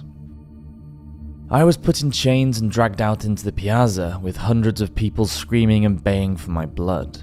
I had never seen or heard such hatred. I wanted to be brave and face them, but my knees buckled and I couldn't even stand up straight when the soldiers dragged my innocent boys out into the square. The 3 youngest of them were crying hysterically, but I could see that the eldest was trying to be brave, to be proud, and raise his head to look up into the faces of our accusers. On seeing them, my wife, my beautiful brave Margherita, fell on her knees. She pleaded and begged, howling like an injured animal for the lives of our sons. For Alberico, Romano, Ugolino, and Giovanni, who was only a baby. But the loathing for my brother Eccelino and the suffering that he had caused was too great. The people could see and feel nothing but their blind hatred. Then the soldiers began to hack at them with their swords, slicing off arms and legs, whilst my poor children were still alive. So much red blood everywhere, the leering faces of the monstrous soldiers and the cheering of the crowd. Then the brutes picked up the arms of 2 of our now dead sons and hit Margarita and I in the face with them, laughing as though it was the funniest thing in the world to assault a father and a mother with the severed limbs of their dead boys. The girls. Then, not satisfied with the devastation already caused to Margarita and I, they dragged out my poor innocent daughters and paraded them naked through the square as though they were low-born prostitutes. They grabbed Margarita and tore the clothes from her too until she stood there naked and ashamed. All the while the crowd laughed and joked. Some men acted like animals. They pressed forward and tried to grab my wife's breasts and grope my daughters' bodies. When the soldiers came forward and began to drive stakes into the ground, a wave of excitement went through the already frenzied crowd. "Mercy!" I screamed as I saw the wild fear in the eyes of my wife. "Mercy!" My pure, beautiful girls, Griselda, Amabilia, and Tomalice, were young and innocent and had caused no harm to anyone. But my pleas fell on deaf ears and the carnage continued. Once the stakes were in place, my wife and daughters were all tied to each one of them, with their hands forced behind their backs. Then more men carried out heavy bunches of twigs and branches, all bound together with twine, and began to pile them up at their feet. Suddenly a soldier stepped forward. Grinning, he held a large blade, and before I knew what was happening, he cut off their noses. It's unmeasurable cruelness, too heartbreaking to see their beautiful faces mutilated like that. They were guilty of nothing. Finally, to the enthusiastic roaring of the crowd, 4 soldiers entered the piazza carrying flaming torches, each one standing before the woman and girls that I loved. And ignoring their pleas for pity and relief, they threw the burning torches onto the bundles of sticks. Because the wood was so dry, it caught alight quickly. The crackling began, followed by horrified gasps, and then the never-ending screaming. I hung my head and looked at the floor, wanting to block out the image before me. But the soldier to my left gripped my hair and yanked up my head so that I was forced to look on horrified as the flames licked at their legs and that high-pitched, piteous moaning and wailing continued. At last, the crowd fell silent and watched, entranced as the flames burned away my family. Griselda was the first to be consumed, being the smallest, but soon all of my ladies were enveloped in their own personal fireball. The sickly stench made me gag, and I was not alone, for I saw many people in the crowd that were sickened by the sight and the stink, and finally it was done, and their suffering was over. The end. But still not satisfied with all the death and horror that they had witnessed, the monstrous crowd turned their gaze onto me. "Let him die, let him die," they began to chant. And then I became paralyzed with fear when I saw him. My own executioner, the man whom I had given instructions to many, many times. Instructions to use whatever means were necessary when interrogating the prisoners. And here he was now, standing before me, that blank look of indifference that he always carried there on his ugly face. I looked down and saw to my horror that he carried metal tongs in his hand. I was trembling so much, and I had no strength to stand, so the soldiers brought out another stake and tied me to it, along with a brazier which they filled with burning coals. The executioner placed his iron pliers into the fire and waited until they were glowing hot. There was a loud hiss, and I shrieked as the skin on my arm dissolved before my eyes. The greasy stink of my own melted flesh spiraled up, invading my nostrils. The injury was repeated over and over again on my feet, my chest, and my stomach, until it was as though there wasn't a piece of untouched skin left anywhere on my body. The pain was so terrible, and it felt as though it went on for hours. I could no longer hear the roaring of the crowd, just the pounding of my own heartbeat rushing through my ears. Thankfully, I drifted in and out of consciousness, and every time I kept on thinking, why can't I just die? Finally, and with the belief that I had still not suffered enough, rope was tied around my ankles, and I was fastened to the tail of the most spirited horse that they could find, only to be dragged through the streets of the city that I once commanded. But they were too late. By this point, I was already mercifully dead. The chronicler Salambin de Adam noted that before his gruesome death and the death of his family, Alberico was responsible for the execution of 25 civic leaders of Treviso. He hanged all the men over the course of one day and forced the daughters, wives, mothers, and sisters of those men to stand naked between the, quote, involuntarily jerking legs and feet as they suffocated and died. The women were then exiled from the city and forced to leave right away, still naked. This, along with his brother Echelino's reputation as a notoriously cruel tyrant, may help in some part to explain the hatred of Alberico by the citizens of Treviso. Please note that this video is a work of fiction based on the true events that transpired on the 26th of August 1260 when Alberico de Romano found himself a prisoner of unforgiving papal troops. His death and the viciousness with which his family was slaughtered were recorded by Salambine, who assured his readers that he saw this with his own eyes. Thank you for watching this episode of Medieval Madness. Please subscribe to the channel if you haven't yet, and I'll see you next week for another video. Cheers. Most of us have heard the fairy story of the Pied Piper of Hamelin. What many of us don't know is that the legend is based in truth. There is very little evidence as to what actually happened in the German town of Hamelin during the 13th century. In 1384, a short and sinister entry appeared in one of the town's chronicles. It stated, "It is 100 years since our children left." Oh dear. Welcome to Medieval Madness.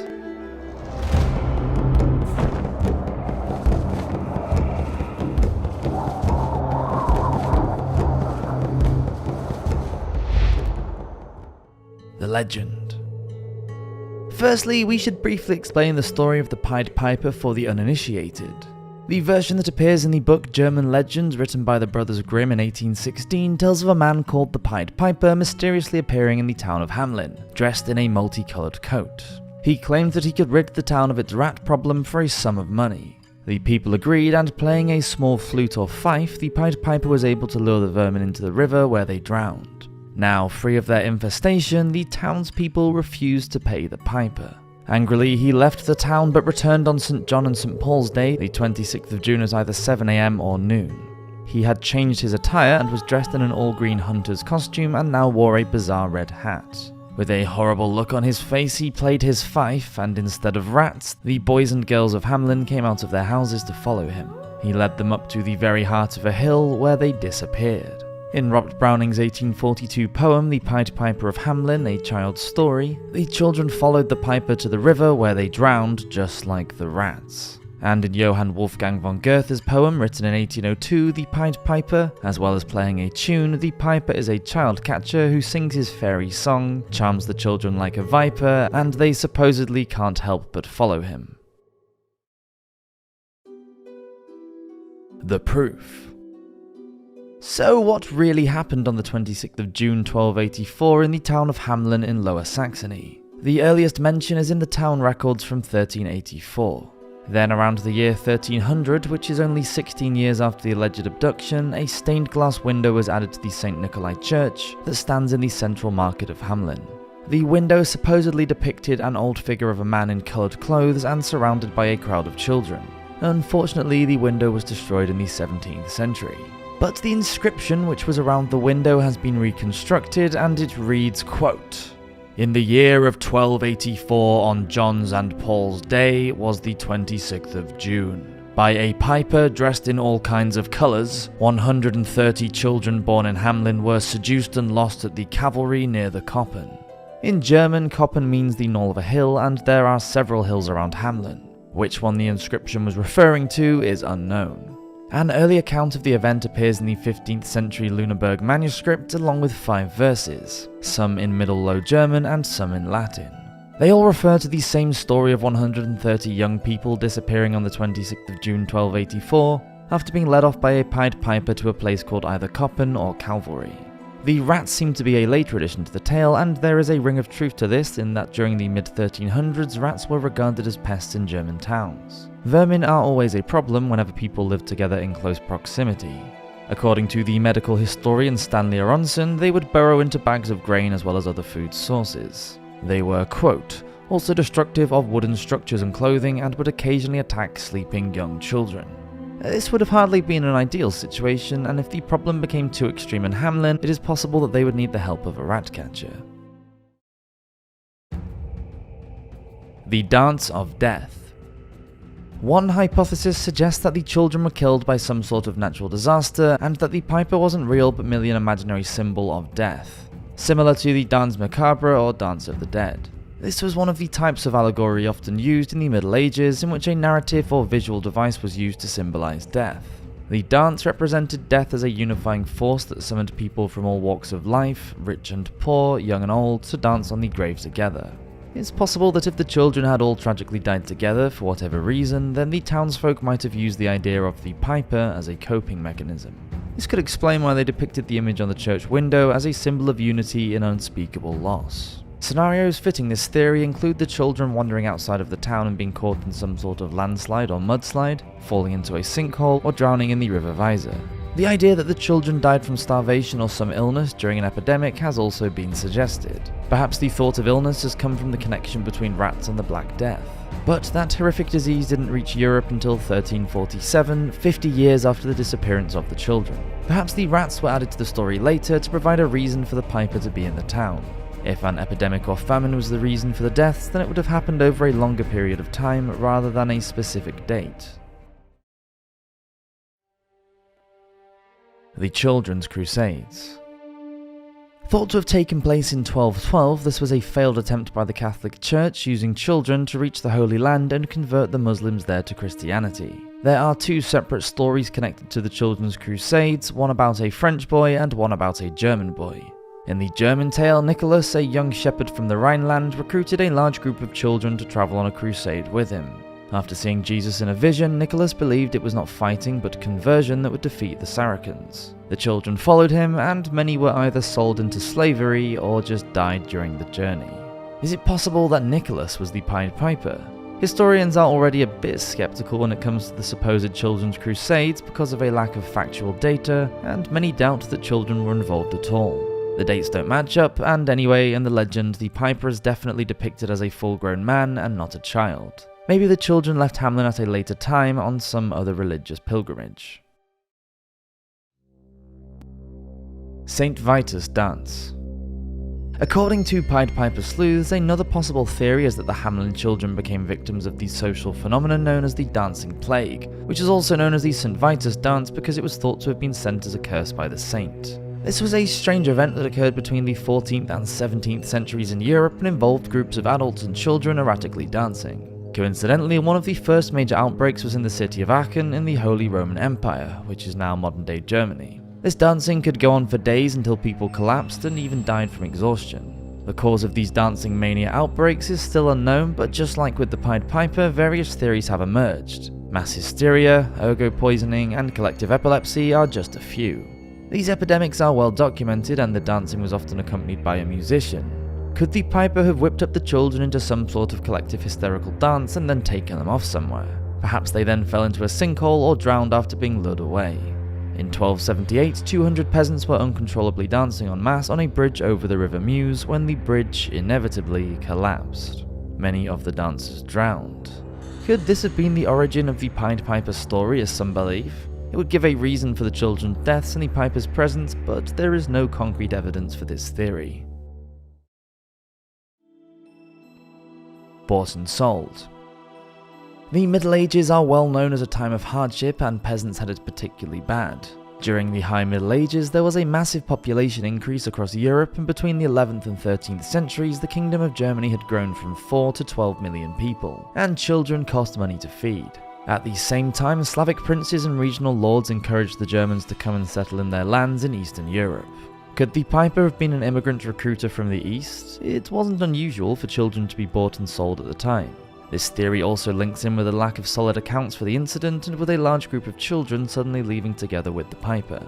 If the townspeople had sold their children or even just given them away, did they later regret their actions and, feeling guilty, commission the window to be made to help alleviate their guilt? Perhaps the children weren't sold but simply moved east for a better life, and the piper was a sort of headhunter sent to find those who wanted to emigrate. Similar surnames from Hamelin appear in Poland and Transylvania, areas known to be colonized by Germans. Could the children have actually been young adults in need of jobs? At the time, men known as locators, who were said to have worn multicolored robes, went from town to town persuading people to travel east to find their fortunes. But if this was genuinely the case and was happening all over Germany, why was it regarded as such a huge thing in Hamelin? So huge that they had to build a stained glass window to commemorate the act. And why did the window depict small children rather than teenagers? A disturbing conclusion. In the modern-day town of Hamlin today, the Pied Piper has become a cottage industry. Local actors put on a Piper play during the summer months, restaurants serve rat tails dishes, and bakers make rodent-shaped cakes. There is even a man dressed as the notorious flute player to take eager tourists on a tour of the medieval streets. On one particular street though, there is a long existing law that bans anyone from playing any sort of music or singing. It is called Bungalowsenstrasse, or the street without drums, and is said to be the street where the children were last seen before they were led away. Whatever really happened that day in Hamlin in 1284, the Pied Piper has gained a disturbing reputation. Whether this was always the case remains a mystery, and no one theory over who he was or where the children went seems to make complete sense. Thank you for watching this episode of Medieval Madness. Please hit that subscribe button if you like these videos, and I'll see you next week for another one. Cheers!